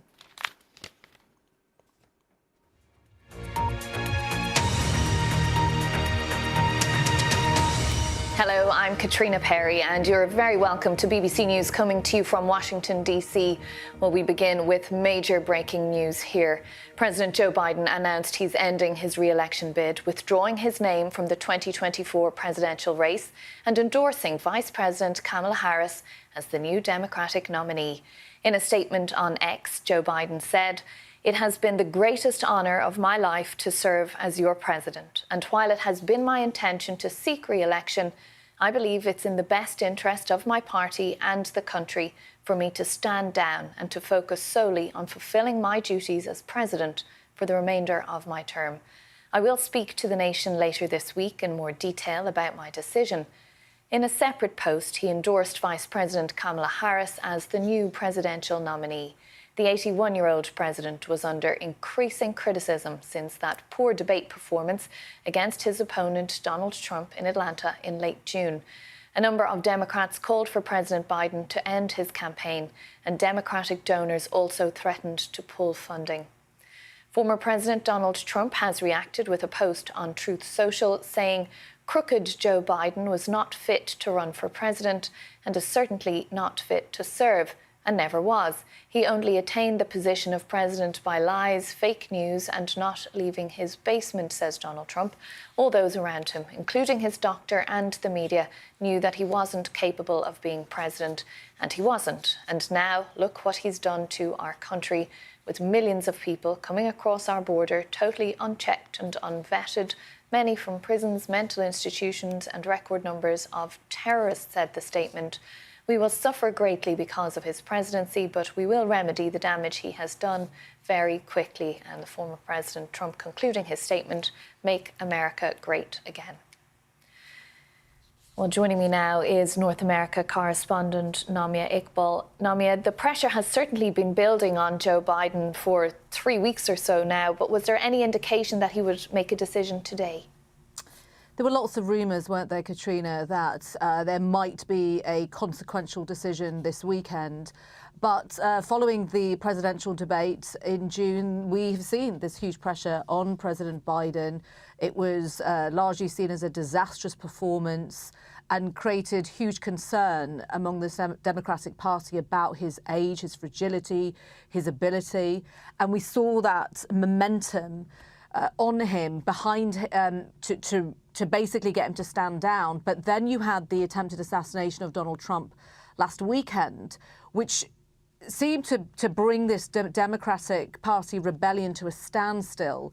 But then it came back up again when we were at the convention, and we saw that, again, you had more Democrats coming out and saying that they weren't confident that Mr. Biden could lead them to victory. And now we're in this astonishing moment, this seismic event that has happened in American political history. I think Joe Biden is the first president to agree not to seek a second term since 1881. And this is huge. And so we're now in this position where President Biden has announced that he will not seek a second term. As you said there, he's endorsed the Vice President, Kamala Harris. It's not a done deal. Doesn't necessarily mean that she will get the nomination, although all the other people that could potentially challenge her haven't said so. But this comes just a month before the Democratic National Convention, where Joe Biden was at some point expected to be the man that would face Donald Trump once again for the election in November. Of course, Lyndon B. Johnson didn't go for a second term. He came into office, obviously, halfway through JFK's assassination. But Namia, has the president given anything specifically as his reasons, or was it all this pressure just building on him? I think the pressure is a big part of it, of course. When you read his statement, you know, he does talk about his agenda, what he has delivered as president. And you can't help but think that when you have the most influential members of the Democratic Party, such as Nancy Pelosi, who wasn't endorsing President Biden, but she wasn't asking him to stand down either. When you have, you know, their conversations, their private conversations being leaked, you get a sense that the pressure had really reached a certain point. You'll see the Republicans have come out with lots of different reactions. You've got those who are now starting the attack ads, the attack on Kamala Harris. And then you have those such as Mitch McConnell and Mike Johnson, who have expressed that this is somehow unlawful, that so many millions of people voted for Joe Biden in the primaries, but it's worth pointing out that it's not. Election experts, those who specialise in election law, will say it's not illegal because Joe Biden is not officially the nominee. That would have happened at the Democratic National Convention. I think what you'll see more Republicans doing is arguing that if President Biden thinks that he's not fit enough to continue to run in the election, he should stand down now and not stand down in January when the new president is inaugurated. Of course, as you say, that's become a major talking point from the Republican Party in just a short amount of time since this announcement was made. Joe Biden making the announcement in the way of the modern era, I suppose, on X, on social media. He hasn't spoken publicly. Any indication of when he may speak publicly? It's a really interesting point that he made the statement on social media rather than publicly addressing the nation today. And I think there'll be a lot read into that.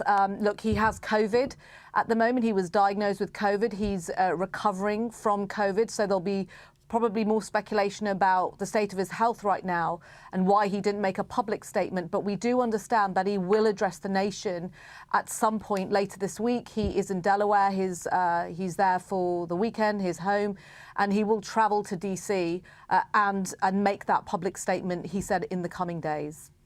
And I can just say, Namia, while we're chatting there, we have a statement coming in from the Vice President, Kamala Harris, who, of course, Joe Biden has now endorsed as who he thinks should be the Democratic Party nominee for the White House. And I'll just read that statement to you, just coming to us, as I say, in the last minute or two.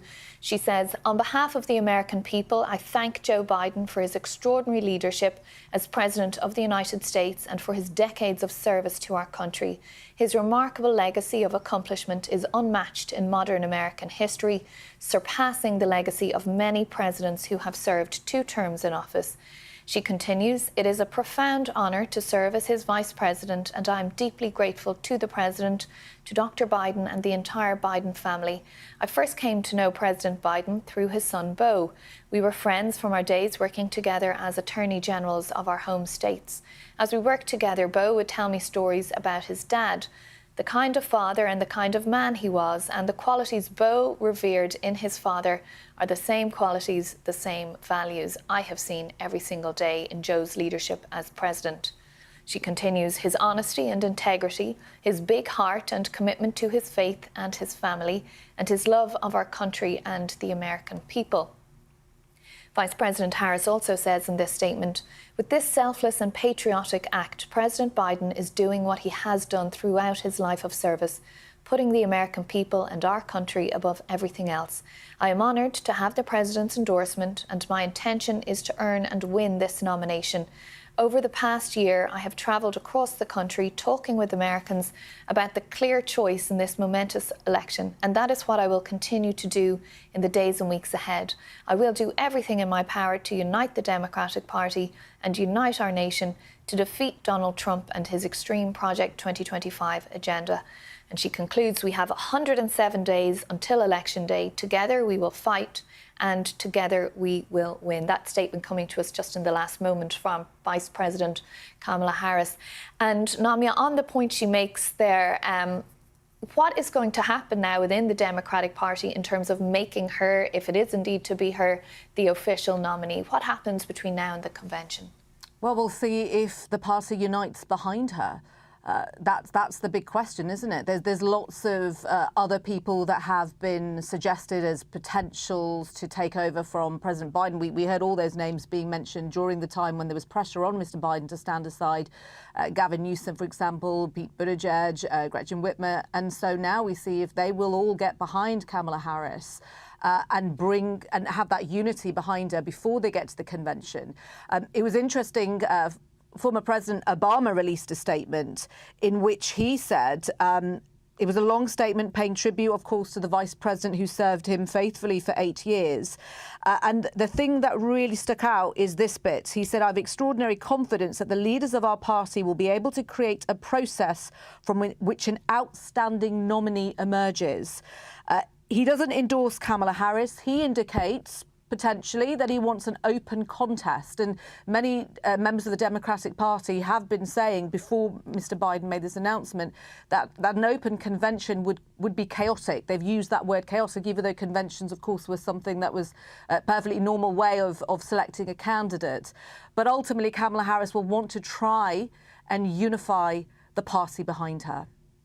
And Namia, that is the big task ahead. Coming out of the week we've just had in Milwaukee, where we saw this united front of the Republican Party, even if it's not fully united behind the scenes, that is the scene that the party is presenting to the country. And the Democrats have been a marked difference given the disarray in recent days. Well, I think the Republicans, certainly what I found when I was in Milwaukee, were enjoying the chaos that was happening within the Democratic Party, the way the party was in disarray. I mean, that's politics, isn't it? And for many voters that I spoke to, the delegates that I spoke to, they viewed that as an advantage. You know, they've all really solidified behind Donald Trump following that assassination attempt.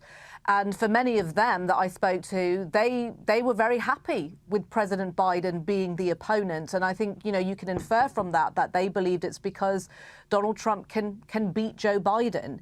And so now the big question for the Democratic Party is, yes, can they be as unified behind their nominee as the Republicans are behind theirs? At the moment, none of those other members of the Democratic Party who were seen as potential contenders to Joe Biden's throne have put their hat in the ring, but it's only been a few hours, so we'll have to see over the coming days, and certainly we're about a month away from the Democratic National Convention to see if that changes. All right, Namia, thank you so much for that, as always. Now, Joe Biden is, of course, in Delaware at his home there, where he's been since he returned on Wednesday night, cutting short that campaign trip to Las Vegas following a diagnosis of COVID. Well, we can go live to Delaware now and speak to our North America correspondent, Neda Tawfiq. Neda, what is the latest there? Has anyone seen the president in recent days? He's, of course, self-isolating. Yeah, Katrina, where I am in the Gordon State Pond Beach, President Joe Biden's home is just a few hundred feet away. The Secret Service have posted up here and also right outside his private community. And anybody that comes up to that area where his private community is, the Secret Service are moving them along, shouting that they cannot stop. They cannot even take one picture. As you can imagine, many people reflecting on this being a historic moment. And I had the opportunity to speak to a few beachgoers who are here, making that very point, saying how surreal it is that this is happening just hundreds of feet from where they are on the beach.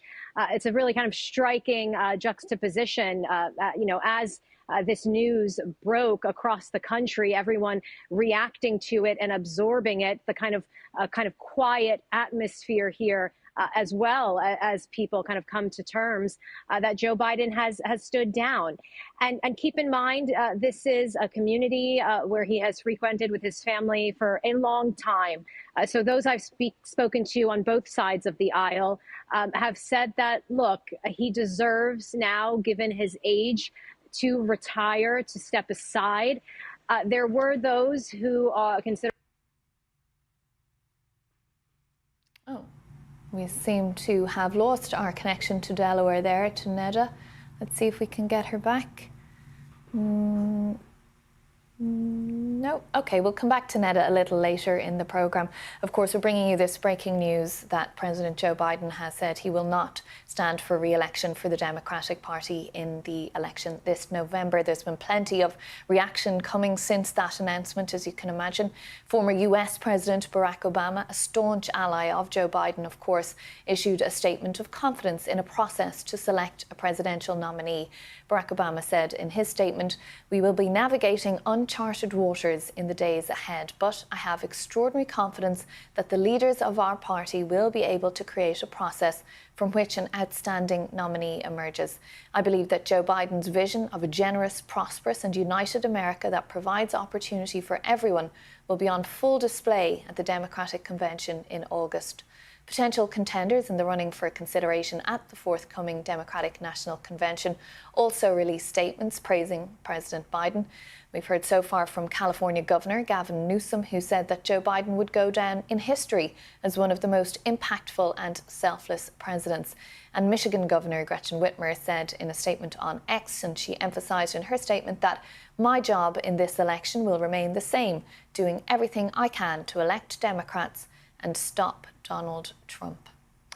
Well, let's talk about all of this now with our trustee panel, former Democratic Congresswoman Stephanie Murphy from Florida and former Republican Congressman Rodney Davis from Illinois. Thanks to you both for joining us on BBC News.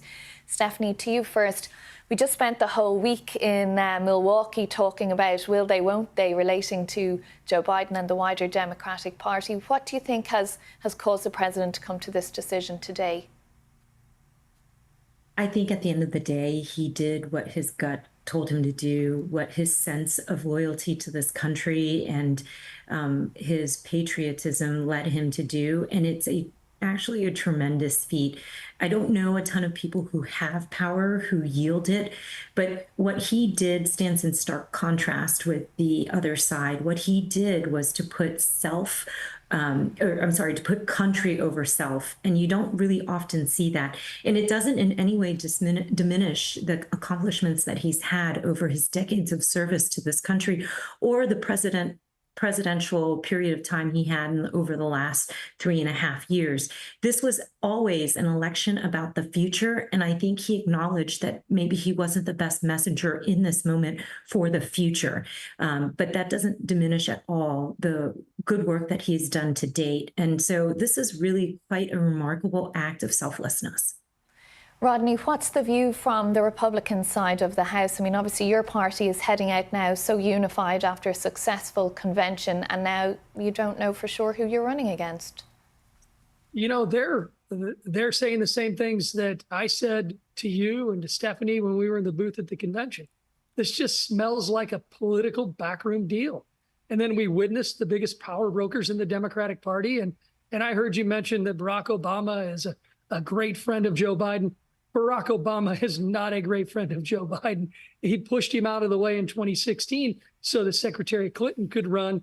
And he's one that I believe shoved the final knife in the back of Joe Biden to help push him out of this race. There are many questions that need to be answered. What is the process going to look like to replace? It seems like Democrats are coalescing behind Vice President Harris. The question also needs to be asked of Vice President Harris. How long has she known about the president's cognitive decline that the world witnessed in a kind of a culmination on the debate stage a few weeks ago? And then we've seen mistake after mistake and just a sadness for a person rather than a president overwhelm Republicans and Democrats. The Republicans are going to run against any candidate the Democrats put up. They are going to provide a great race between candidates in the presidential race this year. It's going to be an expensive race. Everybody knows President Trump. Republicans left Milwaukee unified. We're excited. And frankly, I think this was something that many Republicans might have expected, and they're going to make sure that they're prepared for it. Okay, a few things to unpack there, and obviously we don't have any evidence from the White House or from any of the medical team that President Biden has any medical condition other than COVID, which they unveiled that diagnosis last week when he was in Las Vegas. But Stephanie, what Rodney's saying there about some kind of backroom deal amongst the party to force him out, what do you think about that? President Biden came to this decision given all the facts that were presented to him, and his advisors and him they are seasoned politicians. They know how to read polls. They saw what was happening. They saw that the question about his age and his ability to lead in the next 4 years was overwhelming the Democratic message. These are people who are able to read polls, and he made this decision on his own. And I would say, to point to the backroom thing, there is no such thing in the Democratic Party.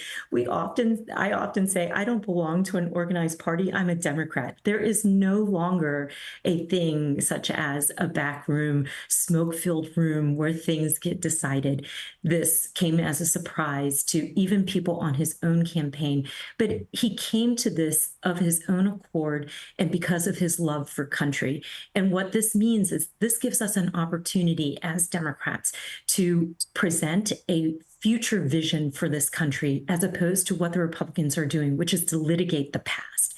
And so this, I think, is a good opportunity for us to showcase our very deep and talented young Democratic bench and see their ideas and have a debate and a conversation about who should this torch be passed on to.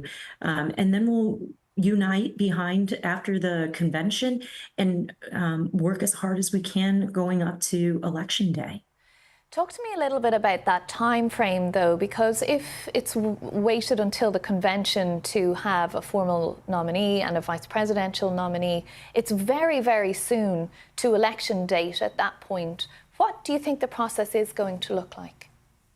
You know, to your British audiences, it probably doesn't feel like it's all that too soon, because what I understand is that you all are able to conduct your elections in about 3-4 months' time. And that's what we're looking at here. And I'm somebody who was a first-time candidate who ran with 4 months before the 2016 election, ran and won. I think the benefits of running a short campaign in that way is that you get to define yourself so long as you have the resources. And I think the Democrats will ensure that whoever comes out of convention has the resources. You get to define yourself, and you're not spending all this time having the other side malign your character, but you get to define yourself and lay out a vision for the future of this country, which the American people have been begging for years. And the Democratic Party gets a chance to do that. I think the eaches of what the convention is going to look like, that will be up to our delegates. We have a system in which if the delegates vote to change rules or whatnot, that is well within the Democratic Party's rights. We, as the Democratic Party, have the right to determine how we select our candidate, just the same way that the Republican Party has the right to determine that. And we saw just last week that they alienated a significant part of their base in order to make platform changes, but they did it by a Democratic vote of their delegates. So all these parties have the opportunity to create the infrastructure and the structure by which they choose their delegate. But once they choose their delegate, that person, I'm sorry, not their delegate, their candidate, once they choose their candidate, that person will be on the ballot. But would it be possible to do that process ahead of time? I mean, there was a suggestion there would be this virtual roll call ahead of time to put Joe Biden at the top of the ticket. Could something similar happen, and then the vice presidential and presidential nominee would be in place by the time the party gets to Chicago? Too soon to tell you exactly what's going to happen. But what I will tell you is that the Democratic Party is committed to a democratic process. We have answered to the voters once before, and we will continue to answer to the voters, which means that we have to have a transparent process for how we pick our new nominee now that, and to be clear, President Biden was never the nominee. So he stepped aside before he became the nominee, which is an important fact. But we have to have a transparent process by which we reach the nominee and to have a transparent nomination process. Rodney, what does this all mean for former President Donald Trump and J.D. Vance, given they won't have formal names to run against for another month? Well, you saw the Unified Republican Party coming out of Milwaukee just a few days ago. They're going to be ready to take on any Democrat. But the only thing transparent about what took place today was Democratic power brokers, from former President Obama to former Speaker Pelosi to Speaker of the House Hakeem Jeffries, leader Chuck Schumer, and go on down the line. They pushed a sitting president of the United States who is obviously, and no matter how much gaslighting that is going to come forth, the world has witnessed his cognitive decline. No one's going to ask him, Katrina, his medical condition. Frankly, I don't know anybody that would ask the question, do you know what your medical condition is? Because they wouldn't expect him to, after what we've seen with the debate, what we've seen since then in public appearances. And frankly, as we move ahead, we can't continue to make this look like a selfless decision on behalf of President Biden. If this was a family member who was experiencing the same cognitive decline, and in the midst, as you mentioned, of a COVID infection, we would be asking ourselves, who's taking advantage of this senior citizen, this grandpa, at a time when he's sick? Now, he's the president of the United States. The orchestrated backroom deal that, no matter what anyone says, it was the only transparent part of this entire process. It is the reason why Joe Biden is not the candidate anymore. And it's not because it's the best thing for America, because they would have kept him if they thought he was the best candidate. It's because Democrats and those power brokers who shoved the knife in front and in the back of a sitting president of the United States, it's because they only care about one thing: winning an election. Do you share the view, Rodney, of some others in your party that Joe Biden should actually resign the presidency immediately? Yeah, I don't know how one could say that the sitting president is not capable of being a candidate, but is capable of making national security decisions? This is a major question to ask. And also, another question to ask is, when it comes to his obvious cognitive decline, when did Vice President Harris recognize this? Has she been an enabler in this process? Who's actually making the decisions? Nobody, and I mean nobody, believes that President Biden sat down, wrote a letter, and made this decision on his own. That's something that I think leaves America with a lot of questions that truly need to be answered by the White House staff, and Democrats for that matter. Stephanie, is that a fair question there from Rodney, that if Joe Biden isn't able to be the candidate, then why is he staying on as president? I actually am a little confused by what Rodney is arguing. In one hand, he's saying that this is a person who doesn't have the cognitive ability to, be president, but then they also don't have the cognitive ability to not be president. I don't know. Here's what happened. Joe Biden made a decision. He signed a letter that said he is stepping aside. He never had the nomination officially in the first place. He put country before self. And now the Democratic Party has an opportunity to nominate somebody. And Joe Biden's issue was never an issue necessarily of governing. He governed just fine over the last 3.5 years. His issue came around politics. It was a political issue, and it was a political issue that came about because people had concerns about his ability to lead for the next 4 years.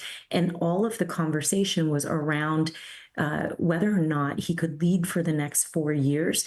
And recognizing that he no longer was the correct messenger for the Democratic platform that has great things to run on and has a vision for the future of this country, as opposed to a look back and an agenda that is about retribution and about recrimination and about the past. This party has a vision for the future. We just needed somebody who had the ability to present that vision in a way that suits the media environment that we live in today. And so, I think it takes a lot of self-reflection and humility for President Biden to have recognized that he wasn't the right person to carry that message. But I think he'll be just fine leading us into the fall. And in fact, part of what he said is that he wants to focus on doing his job. There's a lot going on right now, and we do need somebody who can be full-time on the job, focused on this, while somebody else takes the charge of basically saving this country from a second term of a second Trump term. And so it makes all the sense in the world to divide and conquer in this way. All right, former Democratic Congresswoman from Florida, Stephanie Murphy, and former Republican Congressman from Illinois, Rodney Davis, thank you so much for being with us. Great to be with you. And do stay with us here on BBC News for more on Joe Biden's decision today. I'm joined now by Democratic Congressman Gabe Amo from Rhode Island. Congressman, thanks indeed for speaking to us on BBC News. Obviously, there's been a lot of pressure on Joe Biden in recent weeks, but were you surprised by his announcement today? Well, thanks for having me. Today I'm thinking about the Selfless Act, putting country above self, that President Biden executed today in making this decision.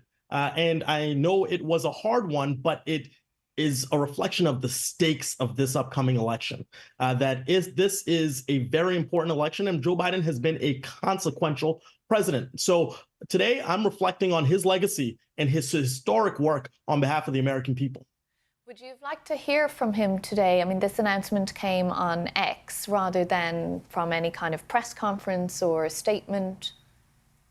Well, he put forward a letter, a very thoughtful letter that reflects his thinking. And I anticipate over the coming days, we will hear from President Biden directly. I was just with him last Tuesday in Nevada campaigning, and he knows how important it is that we do well. And his consequential presidency now needs to have the baton passed, in my opinion, to Vice President Kamala Harris, who I enthusiastically endorse to continue his legacy.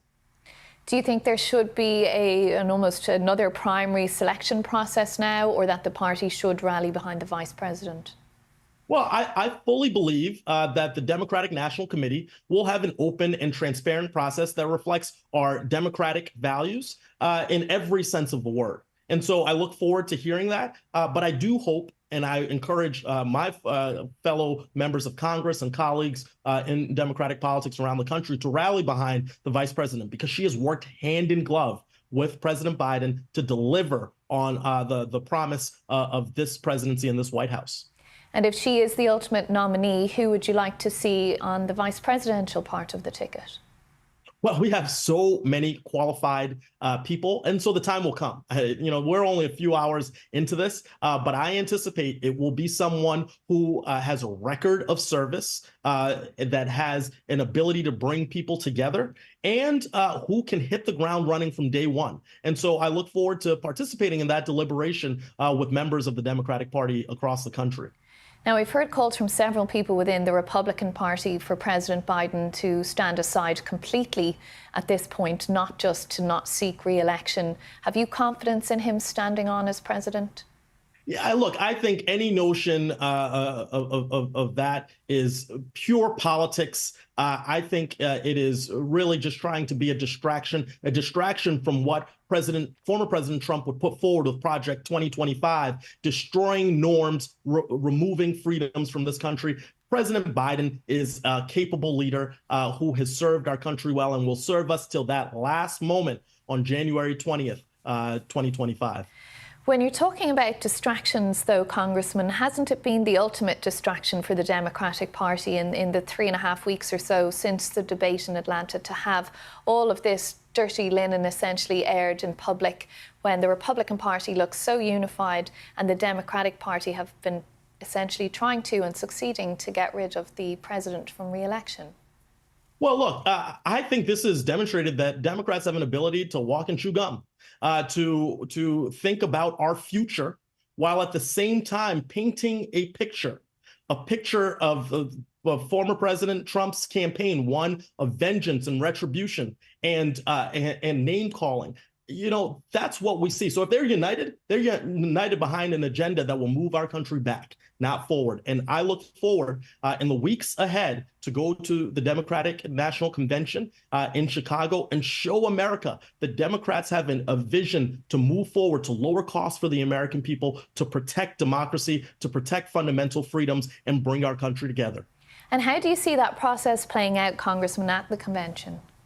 Well, look, I think we will hear more from party leaders, but my anticipation is that there will be an open and transparent process, one that allows all of the delegates to weigh in, that we have a process that is not a coronation, but in fact, a democratic process that rallies us around, who I hope will be our presidential nominee, Vice President Kamala Harris. Now, you said a moment ago you were recently on the campaign trail with President Joe Biden in Nevada. You've been in many spots with him over past weeks and months campaigning. How do you think this is all going to impact the Democratic Party in the run into the election? Of course, Donald Trump has been ahead of Joe Biden in most recent polls. Yeah, polling is a snapshot of time. It's a moment in time. But I'll tell you what is more important is that Democrats and all Americans come together and pick a president who is going to have our best interests first. And that's what we'll have when we elect the Democratic nominee, who I hope will be Vice President Kamala Harris. And so I look forward to being on the campaign trail, to being as enthusiastically behind our nominee, and working so that the American people can have the opportunity to thrive in this country, that we don't concentrate wealth at the top, that we are keeping our word to our allies abroad, and that we are fighting for every single American. So that's the message we'll put forward. And I think it'll show to our country what we're capable of, to continue the progress we've made to date. And just while we're talking there, Representative Jim Clyburn of South Carolina has put out a statement on X saying that he also is endorsing Vice President Kamala Harris.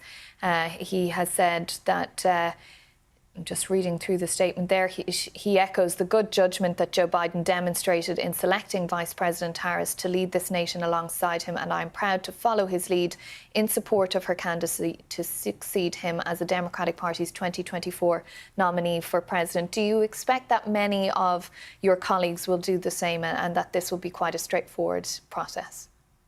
Well, look, I think the process will reflect openness and transparency, but I think we'll come to a consensus. The vice president has been working hand in glove with President Biden since January 20th, 2021. I worked at the White House, was a senior staffer in the Biden-Harris White House, and I've seen what she is capable of, and she is ready to lead this country to our greater tomorrows. And I look forward to all of my colleagues, as many of them as possible, I hope, supporting our vice president so she can be successful this November. There had been much discussion in recent days, in particular, that much of the pressure coming from Democratic Party members was around concerns for down-ballot races, for races in the House and the Senate. Do you think, with Joe Biden not seeking re-election, that puts yourself and other colleagues on a stronger footing? Well, we move forward from today. And it is essential that we win the House and the Senate, that Hakeem Jeffries is the next Speaker of the House of Representatives. So we're all rolling our sleeves up. I'm traveling the country speaking to people about supporting my colleagues so that everybody on the ballot, all the way down in every state, every community in our country, that we are successful. And it's great to have who I hope will be at the top of the ballot, Vice President Kamala Harris. All right. Lovely to speak to you, as always, Congressman Gabe Amo there from Rhode Island. Thanks indeed for joining us on BBC News. Thanks for having me. Well, for more on this breaking news, this situation, obviously, where President Joe Biden has said that he will not seek re-election in November, let's bring in our correspondent now, Jenny Kuma, who is in Michigan. Jenny, Michigan, obviously one of the battleground states over which this election will be clearly fought. Donald Trump had been leading Joe Biden there in recent polls. What's been the reaction there to this news today? Well, it's pretty quiet here compared to yesterday when it was very busy. But we've spoken to a few people. One of them was a Trump supporter, and he felt that this was good news for the Trump campaign. He didn't think that Kamala Harris would be a strong rival for him. We also spoke to some people who were Democrat-leaning, and they said they didn't know Kamala, and they worried about how much time there is left between now and the election to get to know her and what she stands for. And we spoke to one person who said that he basically felt he didn't really like her, and said that she didn't appear to be presidential, but he did say that he felt that Michelle Obama would be a good person to run in the race. And Jenny, talk to us about the state of play in Michigan at the moment. Donald Trump has been ahead there in most of the recent polls. Joe Biden obviously had a particular situation in that state has the largest number of Arab American and Muslim Americans in the United States, and they were deeply unhappy with him over his policy in Israel. What is the state of play in Michigan currently? Yeah, so obviously this is a key battleground state. Joe Biden won in 2020 here, but in 2016 Donald Trump did. But they both won by very tight margins. So Trump in 2016 by 10,000 votes, President Biden in 2020 by around 150,000 votes. And as you say, some polls suggest that this time around Donald Trump is leading here. One poll this morning suggests that it had stretched to a 7-point lead. So the question is, with this change, this upheaval, where this leaves the race here, will it help turn things around, or will Trump be able to extend that lead even further?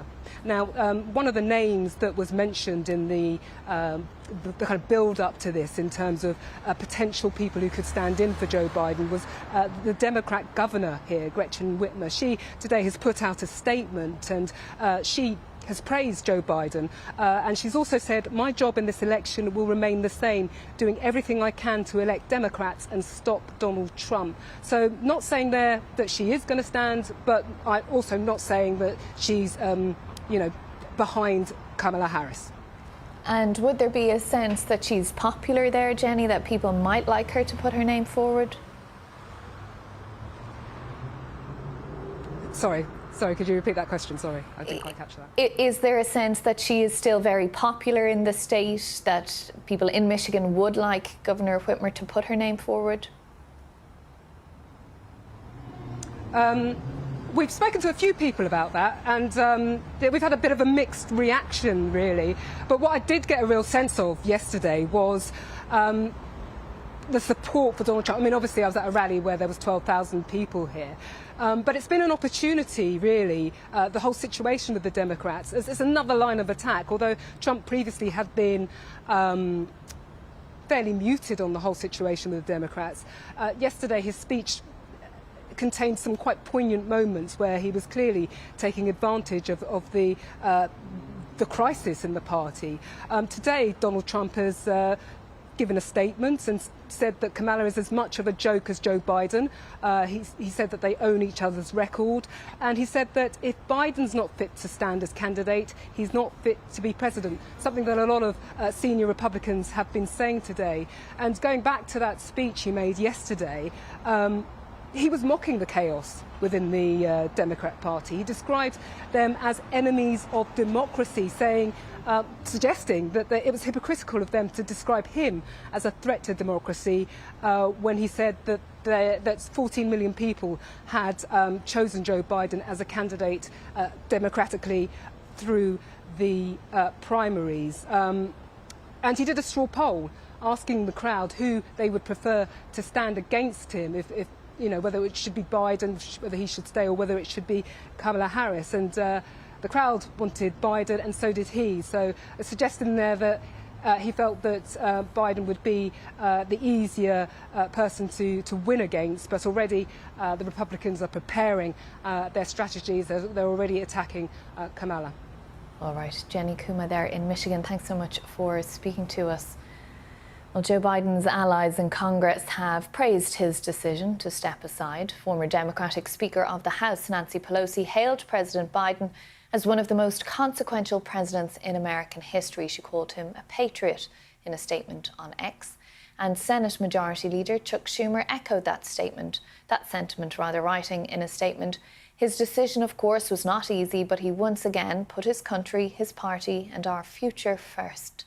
The reaction from congressional Republicans, however, has struck a different tone. Current House Speaker Mike Johnson called for Joe Biden to step down as president, saying if Joe Biden is not fit to run for president, he's not fit to serve as president. He must resign the office immediately, said the Speaker. Senate Minority Leader Mitch McConnell heavily criticised Democratic policies, writing that Washington Democrats have not proven themselves any more capable than the president of delivering the secure borders, safe streets and stable prices that working families deserve. Well, let's talk now about just how historic this decision by Joe Biden is. I'm joined live by Lindsay M. Shervinsky, a presidential historian. Lovely to speak to you on BBC News, Lindsay. Put into context for us just how dramatic, how historic is this from Joe Biden? Well, thank you for having me. This is an extraordinary moment. It really takes a lot of ego to believe that you can be president and to believe that you are the right person to make the incredibly difficult choices that come with the office. So that is a requirement. And therefore, it's extremely rare for people to actually set that aside. We've only seen it happen a couple of times. Truman and Lyndon Johnson are the examples that come to mind, and those were much earlier in the year. So this is really an extraordinary moment, regardless of politics. And there has been much from the Republican Party, Lindsay, calling for him to step down as president entirely. That also would be rather unprecedented. It would. That has never happened before in the middle of a term. I should say that I think it's extremely unlikely to happen, but it has never happened before where a president has willingly stepped down in the middle of term for things like illness or health. Of course, Richard Nixon did resign after the Watergate scandal. So what does this mean for the Democratic Party then in terms of how they move forward with their convention just 4 weeks away? This is, I think, a test for the Democratic Party to demonstrate that they've learned some lessons from history. 1968 was a contested election. It was very messy. Lyndon Johnson had announced in March that he was stepping down. And so there was all of this buildup to the convention in which they were trying to figure out the direction of the party going forward. I think that at that moment, the Democratic Party was more focused on their intra-party divisions because Richard Nixon wasn't yet sort of the bogeyman that we sort of have come to think of him with the benefit of hindsight. And so it was easy not to focus on their opponent. My guess is that Democrats will attempt to try and learn from that going forward and will try to quickly coalesce in the next couple of weeks around a candidate to make the convention a much more positive image to put forward for the American people. But that's definitely going to be something I'm looking for. And of course, all of these delegates were pledged for Joe Biden following the primary season within the Democratic Party. So what happens to them and their status? Well, each state has different rules about how the delegates can make decisions, so it does come down to each particular state. Biden has released the delegates, so that does take some of the obstacles out of the way of the delegates choosing who they are to select and who they are to vote for. But I will say that I am not an expert on campaign law, so I don't know the exact maneuverings of what's going to happen in each individual state and how each delegation will have to make those choices. The other point, of course, Lindsay, about American elections in particular is how much money is involved, how much fundraising is involved, and how long candidates spend doing that. So although Joe Biden hadn't yet officially become the nominee, he was, for all intents and purposes, that. What happens to the money that he'd raised? It's a great question, and I know sometimes the length of our elections seems a little nuts to people around the world. Sometimes it seems a little nuts to us, too. One of the benefits of Harris as the potential candidate is that her name was on the financial paperwork for the Biden-Harris campaign. So the funds that are in the Biden-Harris accounts could be accessed by her, and that would certainly help speed the process along. I also just read that I think the Biden-Harris campaign raised $5 million in the first hour since the announcement, if I'm reading that correctly. So my guess is that we will see a quick change in how money is flowing once there is a new candidate and perhaps a new rush of enthusiasm because a lot of people had expressed concern or discontent with the current state of the race. And when you mention how long the election cycle is here in the US, whoever is the Democratic nominee for president and vice president are going to have an incredibly short time to run into polling day. Is this the latest there's ever been a Democratic convention, or how does that rank through history? Well, it's not the latest that there's ever been a Democratic convention, but it is certainly among the latest dates where it's been unclear who that candidate is going to be. 1968 is an exception, and that was one of the reasons it was so messy. But it's also important for us to remember that it used to be that candidates were selected at the conventions, and campaigns were not always this long. This is a relatively recent development.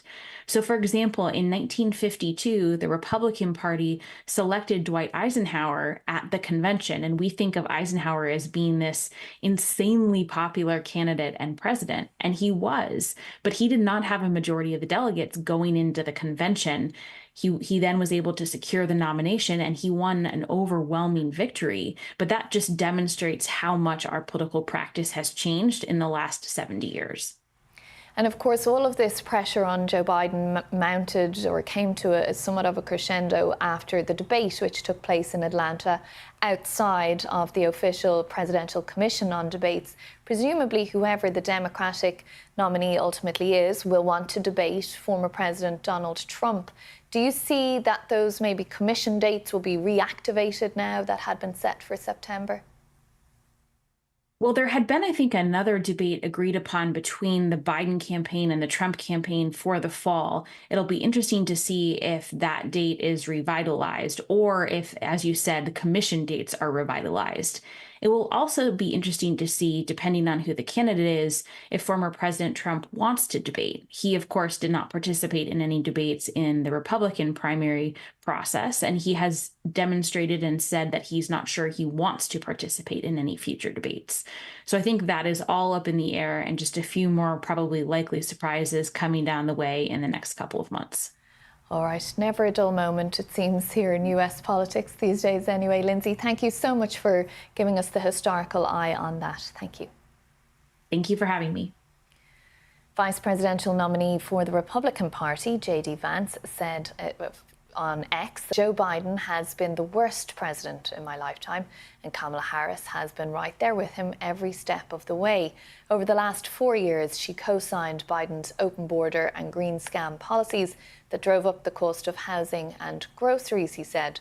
She owns all of these failures, and she lied for nearly 4 years about Biden's mental capacity, saddling the nation with a president who can't do the job. President Trump and I are ready to save America, he says. Whoever is at the top of the Democratic ticket, bring it on. That statement from J.D. Vance, who of course was unveiled as the Republican Party's vice presidential nominee just a couple of days ago at that Republican National Convention in Milwaukee. Well, our panelist is still here, so let's go now to Rodney Smith, former Republican, Rodney Davis, former Republican congressman from Illinois. Sorry, Rodney, we speak to each other every minute, it seems. I can't believe I stumbled over your name. My apologies for that. Just the points there being made by J.D. Vance and very firmly zoning in on Kamala Harris being the candidate for the Democratic Party. Is that the person that the Republican Party writ large would like to see? Well, I think so. She's a known quantity. She's already failed in one presidential campaign before a single vote was even cast. She has her own share of gaffes and a lack of actual production when it comes to responsibilities as the vice president. Remember, she was appointed the border czar when we've seen an historic surge of migrants come across our southern border during the Biden administration. That's just one of many failures that can be linked directly to Vice President Harris. And it's always better to be able to run against someone with a record. She has a Senate record that can be dove into and figure out where she might have made some mistakes in votes that could be used to garner enough votes of those who are undecided. But clearly, she's a known quantity. Trump's a known quantity. And I think the American people probably have already made up their mind who they would vote for. But when we go back to the same thing we talked about at the convention, Katrina, it's a small number of undecided voters, or what they call double hater voters. Perhaps those double hater voters, Rodney, though, won't be double haters if it's not Joe Biden, if it is Kamala Harris. Do you think, policies aside, but just the individual, the likability factor might change things a little? I don't know a lot of people who didn't like Joe Biden. They just didn't think he was capable of doing the job. And some of the decisions that his administration made while he was in office were very politically divisive. Very politically divisive on many issues, spending issues when it comes to addressing the Green New Deal and spending countless trillions of American taxpayer dollars on things that many in America would object to. It's not a personal thing where people don't like Joe Biden. They didn't like his policies. We'll see if it becomes more personal with Vice President Harris, but she can certainly be saddled with the unpopular policies because she's part of the Biden administration. Is there someone within the Democratic Party who Republicans would not like to run against? Well, I'm sure you could go through a list of candidates, but remember, we are at a point where we're a little over 4 months, even less than that, maybe. I didn't do the math, so forgive me, BBC, if I'm wrong on that. From Election Day, who can come in and who can coalesce the support for Democrats to remove the sitting vice president, who happens to be the first female and first African-American vice president in our nation's history. I just don't see Democrats being able to go beyond their focus on gender and race like we've seen over the last few years to have somebody else come in and step over Vice President Harris. Because frankly, the candidates that I could name are white males, and that's not going to fly in the Democratic Party to start throwing out names like J.B. Pritzker and Josh Shapiro and others. Okay, and it's just 3.5 months to go, Rodney, so strap yourself into your seat there. Stephanie Murphy, just to you there, talking about the possible candidates, there are a number of your congressional colleagues who have already come out to endorse, as the president did, Kamala Harris in her bid to become the party's nominee. Do you think there will be a coalescence around her? Well, I think that remains to be seen. I also think it's important that, some of the top leadership hasn't expressed a position other than that it should be an open and democratic process. And so while those members may express their preference, it comes down to the delegates. And these delegates, just to give your viewers a sense of who these people are, they are tried and true Democrats. Some of them are mayors or local officials, but they bleed blue through and through, and they want to win as much as anybody in the Democratic Party. But they also happen to have the level of savvy that comes with being in elected office of some sort, and being a delegate, which is also an elected position. So they are going to think. I think they're going to be very judicious about the path forward, whether that is about the nominee themselves or their vice president. This is a real opportunity. It's a clean slate for the Democratic Party to nominate the ticket that will be able to take on Trump in a way that meets the needs of the Democratic Party as well as the American people. And, I think this is an exciting moment. For almost a decade now, the American people have been over the nominees that have come forward out of the two political parties. They didn't want Clinton Trump. They didn't want Trump Biden. They didn't want Biden Trump. And now the Democratic Party is the party that is being responsive to the broader American people to put up a name other than the ones that the American people haven't wanted over the last decade, and to put forward some fresh faces and fresh faces, and also to do so whether that's in the presidential nominee or in the vice presidential position. I can just... oh, sorry, Rodney, just one moment. I just want to show our viewers a live shot of the Naval Observatory, which is where the Vice President of the United States lives. And somebody has already put up a hand-drawn sign there that says Kamala 2024 just on the clock outside the gates to her house. Rodney, you were going to make a point there. Yeah, I actually wanted to agree with Stephanie on, the people who are going to make the decision on who the next candidate for president on the Democratic side is. And that's those delegates. And frankly, I know right now media is focused on looking at elected officials and getting their opinion on what should happen next. But frankly, I think the media's focus needs to be directly on these delegates. Go find out who they are, find out who they listen to, so that you can get a better sense of what the process is going to entail, because they'll be the first to know, especially in each of their individual states. And you'll get an idea of who's kind of driving this train behind the scenes and the elected official arena too. And Stephanie, I would say not necessarily there is no behind the scenes. Like this whole smoke-filled backroom is not a thing. What I would ask those delegates is, who have they heard from among the potential candidates who have called them? There are about a little over 2,000 of them, if I've got my numbers right. And so who has called them to see whether or not there's support for them? That will give you an indication of who is actually throwing their hat in the ring for this contest. The other thing that I think is really interesting for folks to know is that, this is lower stakes than having challenged the sitting president in a primary a year and a half ago. A year and a half ago, you would have spent money in a primary, running in states, and you could have been blamed for causing the sitting president to spend money running against you. There could have been all of this recrimination that may have kept some people on the sidelines. But now that it's down to an open convention or some sort of convention conversation, what that means is all you've got to do is convince this 2,000 plus group of people and secure enough delegates through that process.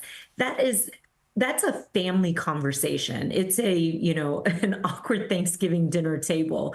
It is not necessarily this big fight that a lot of people try to steer away from because they're afraid of damaging the ultimate candidate, which a year and a half ago was President Biden. So it really should liberate some of our very deep bench to throw their names into the ring, start calling those Democrats and those delegates, calling those delegates, and seeing whether or not there's a base of support from them there. Okay, well, I'm sure those phone calls are taking place with a lot of energy around the country at the moment. Stephanie and Rodney, do stay with us as our panel here on this live breaking news programme. If you're just joining us, you are watching BBC News. I'm Katrina Perry, and we're continuing here with our major breaking news story in Washington, D.C.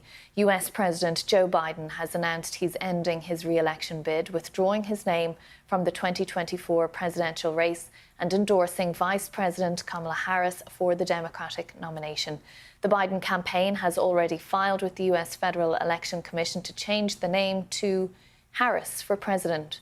In a statement on X, Joe Biden said, "It has been the greatest honor of my life to serve as your president, and while it has been my intention to seek re-election, I believe it is in the best interest of my party and the country for me to stand down and to focus solely on fulfilling my duties as president for the remainder of my term. I will speak to the nation later this week in more detail about my decision." That was a statement from Joe Biden. And then a little later, in a separate post, he said, "Today, I want to offer my full support and endorsement for Kamala to be the nominee of our party this year." The 81-year-old president, who is currently in isolation while recovering from COVID, was under increasing criticism since that poor debate performance against his Republican opponent Donald Trump in late June in Atlanta. A number of Democrats called for President Biden to end his campaign, and Democratic donors were also threatening to pull funding. Former President Donald Trump has reacted to the news from Joe Biden on Truth Social, and he said, "Crooked Joe Biden was not fit to run for president and is certainly not fit to serve and never was," he said. He only attained the position of president by lies, fake news, and not leaving his basement. All those around him, including his doctor and the media, knew that he wasn't capable of being president, and he wasn't, said former President Donald Trump. And now, look what he's done to our country with millions of people coming across our border totally unchecked and unvetted, many from prisons, mental institutions, and record numbers of terrorists. We will suffer greatly because of his presidency, but we will remedy the damage he has done very quickly. And the former President Donald Trump concluding that statement with, "Make America great again." Well, Vice President Kamala Harris says she's honoured to receive Joe Biden's endorsement for the nomination. In a statement released via the Biden campaign, she said, "With this selfless and patriotic act, President Biden is doing what he has done throughout his life of service, putting the American people and our country above everything else." She said, "I am honoured to have the President's endorsement, and my intention is to earn and win this nomination. We have 107 days until Election Day. Together we will fight, and together we will win." That statement from Vice President Kamala Harris. Well, we can speak now to our North America correspondent, Namia Iqbal. Namia, thanks for joining us. A lot of reaction coming in to this announcement from Joe Biden that he's not going to seek re-election. How have people been commenting on it? Yes, there has been, as you can imagine, Katrina, there's been so much global reaction. I just want to read to you a statement by the Australian Prime Minister, who has praised Joe Biden for his leadership and ongoing service. Anthony Albanese has said that the Australia-US alliance has never been stronger, with our shared commitment to democratic values, international security, economic prosperity and climate action for this and future generations. Poland's leader, Mr. Tusk, pays tribute to Biden, who says he has made democracy stronger. The Kremlin has also released a statement, but Russia has said that it's following developments after President Biden announced that he was leaving the race. I just want to let you also know that the White House has released another statement in which they insist that President Biden will finish his current term in office despite the fact that he stepped down as a candidate.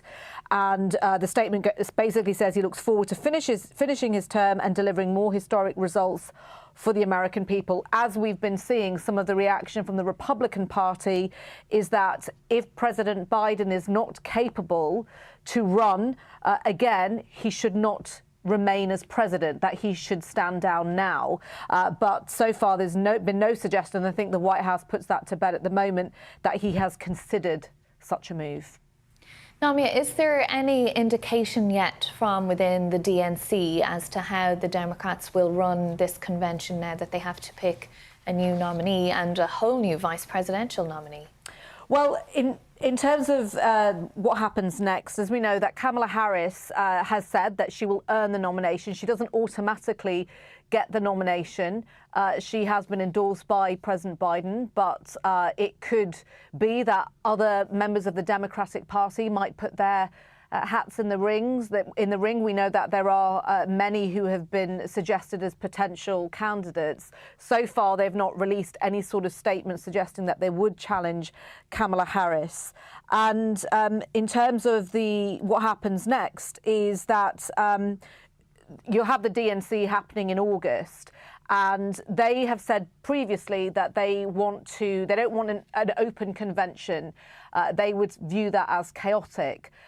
But who knows what will happen? President Obama released a statement earlier in which he paid tribute to Joe Biden, obviously the vice president who served him loyally for 8 years.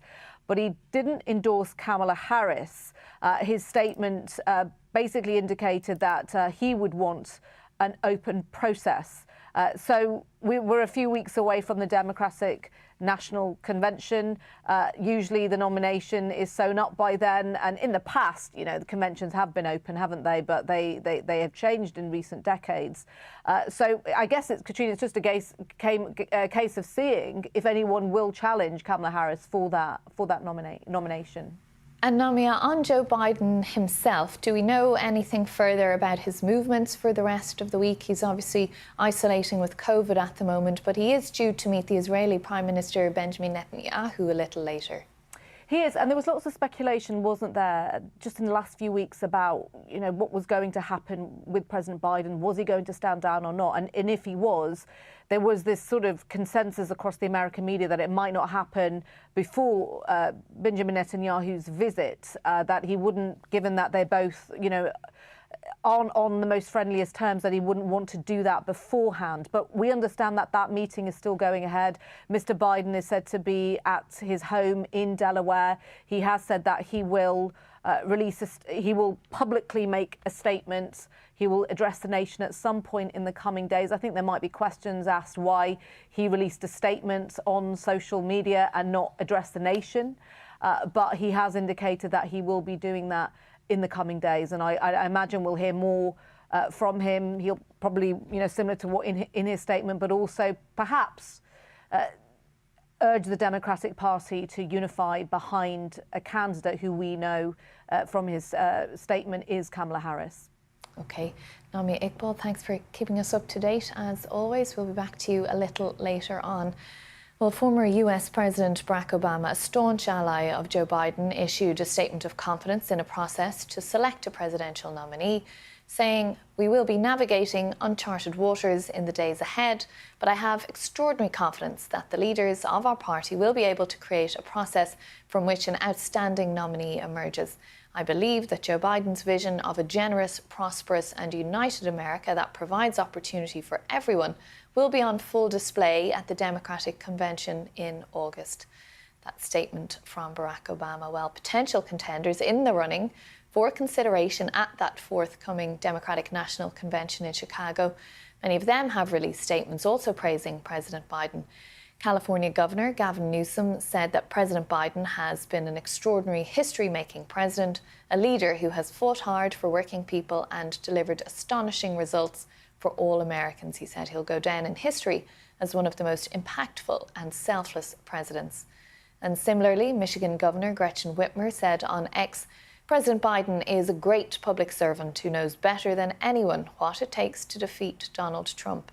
And she went on to say, "My job in this election will remain the same, doing everything I can to elect Democrats and stop Donald Trump." Let's talk about all of this. Our panel are still with us, of course, former Democratic Congresswoman Stephanie Murphy from Florida and former Republican Congressman Rodney Davis from Illinois. Stephanie, to you first. On this issue of potential likely contenders, people have started to endorse Kamala Harris, but do you expect others will pop their heads up and declare an interest? I certainly hope that they do. I think we need some sort of primary process that's open and transparent so that whoever comes out of it on the other side has has a unifying effect and support of the Democratic Party, which I think is incredibly important. But the other thing is that a primary process road tests your candidate. And I think in large part, we missed some of that with the absence of a full up primary. I know here in Florida, I didn't have a chance to vote in a primary because there wasn't a primary vote for Biden here in Florida. And I think, we can't repeat that mistake again. We need to have an open and transparent process by which the voters get a chance to see the opportunity, the various candidates and what opportunities might exist for the party leadership. Given that Kamala Harris is the vice president and has now been endorsed by the president, how much of an appetite is there within the party for other individuals to put themselves forward? Would that be considered rude? Would it be considered offensive to the vice president? It's a lot less rude than actually a full-up primary because you're just trying to, in this case, they're just trying to convince the DNC delegates, which are a little over 2,000 people who have been nominated to select the candidate. And I think it wasn't until recent decades that the nomination process was so close.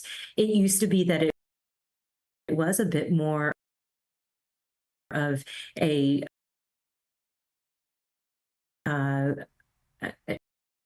competition. And it was in recent decades where some of the rules were changed so that by the time we got to nomination, that person was already locked in. And so it's kind of throwing this back open to a very, very democratic process, even though it's a bit messy. But, democracy is messy. And so I think that's just kind of a reflection of a moment in time where this party is trying to reflect the concept of the will of the people and having vigorous debate now that the presumptive nominee who was not yet nominated has decided to step aside. So I think a lot is to be determined in the next days and weeks as we see who else is willing to step forward. But even if no one else steps forward, I think whoever has the presidential nomination has an opportunity to pick a really exciting vice president. And so this is all upside opportunity for a party that is responding to where the American people are, which was that they wanted different choices for this election. Okay, and Rodney, how should the Republican Party approach the campaign in the coming weeks if there's this sort of primary process going on within the Democrats? What should Donald Trump and J.D. Vance be doing? Well, they should continue to travel throughout the country, reminding Americans why they should vote for them, why they need to return Republicans to the White House, and also sit back with some popcorn and watch the Democrats in disarray. At some point, we have to continue to go back to deflect Democrat gaslighting that's going to take place. They're talking about this being a democratic process. The 2,000 delegates, just like those delegates in Milwaukee that we stood above and watched during the Republican convention, they are the most insiders of the party. This is 2,000 Democrat insiders being part of the next step in pushing the current president of the United States off the ballot. Rest assured, Joe Biden did not make this decision on his own. He was fighting this decision up until today, according to reports. So he was pushed out by the well-known Democratic insiders in a backroom deal. And then the next step in this process, as my good friend Stephanie said, is a democratic process of 2,000 political Democratic insiders to choose the next candidate for the next 4 months. Look, I certainly hope they don't just automatically walk in and give it to Vice President Harris, because I think it would be better for Republicans to have an open process. And I would like to see some better candidates for the Democrats to discuss. And I know some candidates might be making calls right now. I would urge my colleague and friend on the BBC right now, Stephanie, begin your campaign now. Make those calls. Oh, I'd start another birther controversy because I wasn't born here in the United States, so we'll try to veer out of that. You're clear of that this cycle. Well, there's a Well, then we bipartisan can come moment together and there. get somebody else.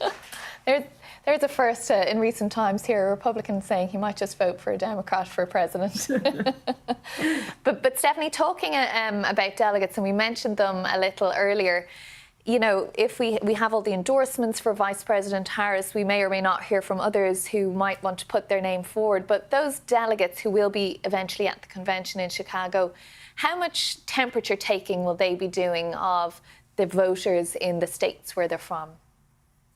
Well, just like Rodney says, the Republican Party has a similar delegate program for the nomination. And so, these delegates will look at the polling in their states. They'll look at the facts on the ground, and I'm sure they'll take some of these endorsements into account. But I also will say that the Democratic Party actually did a very difficult thing because the American people, and most importantly, the Democratic Party wanted it. So the presumptive nominee had lost the faith of a majority of the registered Democrats and had lost the faith of about 3/4 of the American people.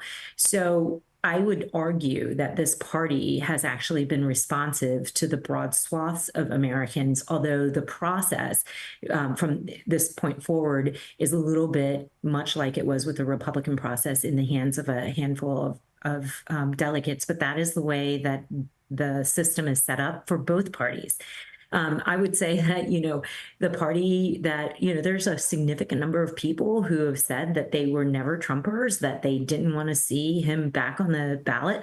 And yet the Republican Party delivered exactly that to them. So I would argue that the Democratic Party is being responsive to the people, even though our system isn't necessarily set up for that. It was a courageous and historic decision for President Biden to step aside. And any suggestion that it was anybody other than himself is just more